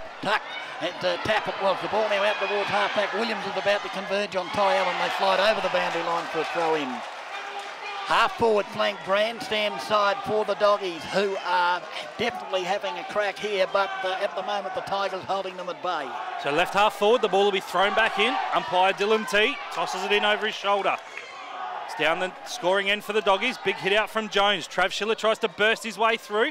The smallest man in Schiller and Travis, and the biggest man in Jones takes him in a tackle, Darryl. This is where you've got to stay disciplined too, guys. You don't want to be giving away a silly free kick here. Absolutely. Oh. Jones won the hit out rather. Pitt was taken in a tackle immediately. So the umpire's going to resume with a ball up. 65 out from the Dogs' goal. Scores are locked away. We've gone 24 minutes in this final term. Collier with the hit out. Down towards his teammate there in Hayden, trying to burst through with Schiller. Desperate The stuff. Dogs are edging closer to their forward 50. They're 55 out. Just have a look at McIntyre sneaking at the back there, guys. Hayden felled off the footy behind play. Waldhutter overruns it. Hayden dives in over the top. Good work by Dave Hayden. Umpire comes in and says it'll be my ball. Carger in there as well for the Bays. He shows a lot of maturity for a young man, doesn't he, Hayden? Won't He be a does. lot of time on either, boys. There's only two goals by each side. Yep. So the ball now thrown Oh. up. Coming through In was the back. Pitt. Free kick to the Dogs. Paul Unlucky Thomas there, for Pitt, in the back. because he got dragged as he was running through then, Pitt. The Guernsey was held. Umpire couldn't see it. It was on the other side. Thomas needs to bomb it in long. He does so. Retzlaff down there. The Tigers have numbers. Flying at the back. Retzlaff. Ball out to Hill. Nason there as well. Trying to get his way through the contest was Hill. And it'll be a ball up. 25 out from the Dogs' goals. 24 and a half gone. Scores a level at the Bay. Ball up in the Dogs' 50. Trying to burst through was Gilby. And it's a one free to high. the Tigers. So they have to go forward and forward quickly. Andrew Bradley down in defence has the free. The co-captain kicks it now to left half, right half back. In the box seat is Milne, over the back to Underwood. Gets a handball now to Allen, off to Gamble. The quick kick out is towards the boundary clever line. Kick by Gamble. it's I gonna reckon be- he was gambling then. He was indeed. It's going to be thrown in centre wing, just forward of centre wing. Grandstand side, scores locked away at 12.80 apiece. You're on RPH for the final moments with Dennis Brown. The boundary umpire to toss it in. Back it comes, spinning into play. Centre wing, the tap down by Big Jones was a ripper. Went through the hands of his taper. There was the Tiger being hung onto by the jumper, not paid. As the Tigers the Doggies rather try to burst their way through. It stacks on the mill once again. Hayden tackling his opponent and he goes to ground. That player was Carger at the bottom of the pack. Clint Alloway all alone on the outer side there. Gee whiz, the Tigers get it. Big Jones, he's off the side of the boot, thump forward, however. The ball will come to the Tigers. Oh, Jolly's had a touch of the fumble. Gets a handball out, gives it to Louis Hender. He'll do anything you know. He'll kick it off the left boot. Opportunity here for the Tigers. They can pick up the footy. They've got it. Trying to burst his way through. The handball comes back to Jolly. Jolly thumps it inside 50. At the back, who's going to be there? Alloway went up as he marked it. No. Play on the kick around the body. It's going to go through, I think, for a sausage. It has.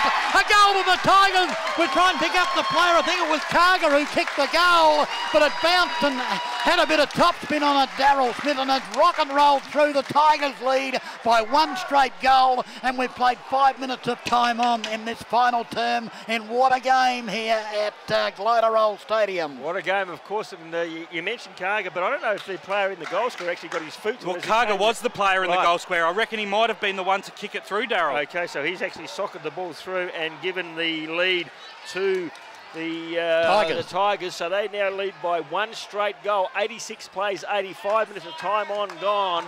Can't be too much time as the Glenelg officials racing down to let That's Nick Stevens, the coach. The Tigers have cleared it again from the forward, Bounce. from the centre square.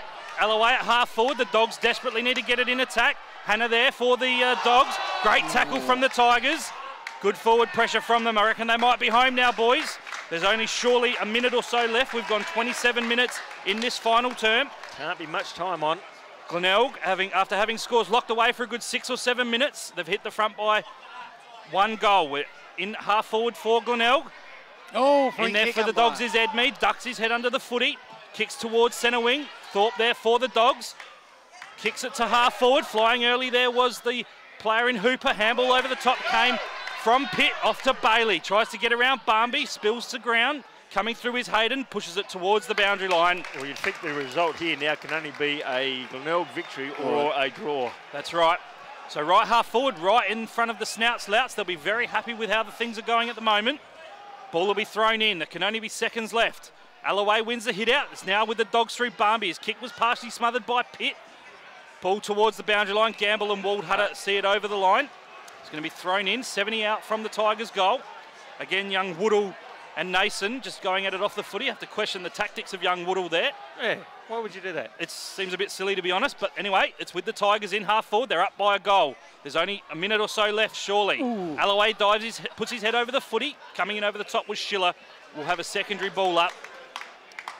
Now, we're at half forward for the Tigers. 60 out from goal. Big Jones has gone loose behind the footy. Nick Stevens, the Glenelg coach, is down on the boundary line now. Third man up was Thomas. Ball over the back. Trying to burst his way through was Barmby. Gets a kick forward. One-on-one with McIntyre and with McCarthy and Milne. There's the siren. Glenelg win!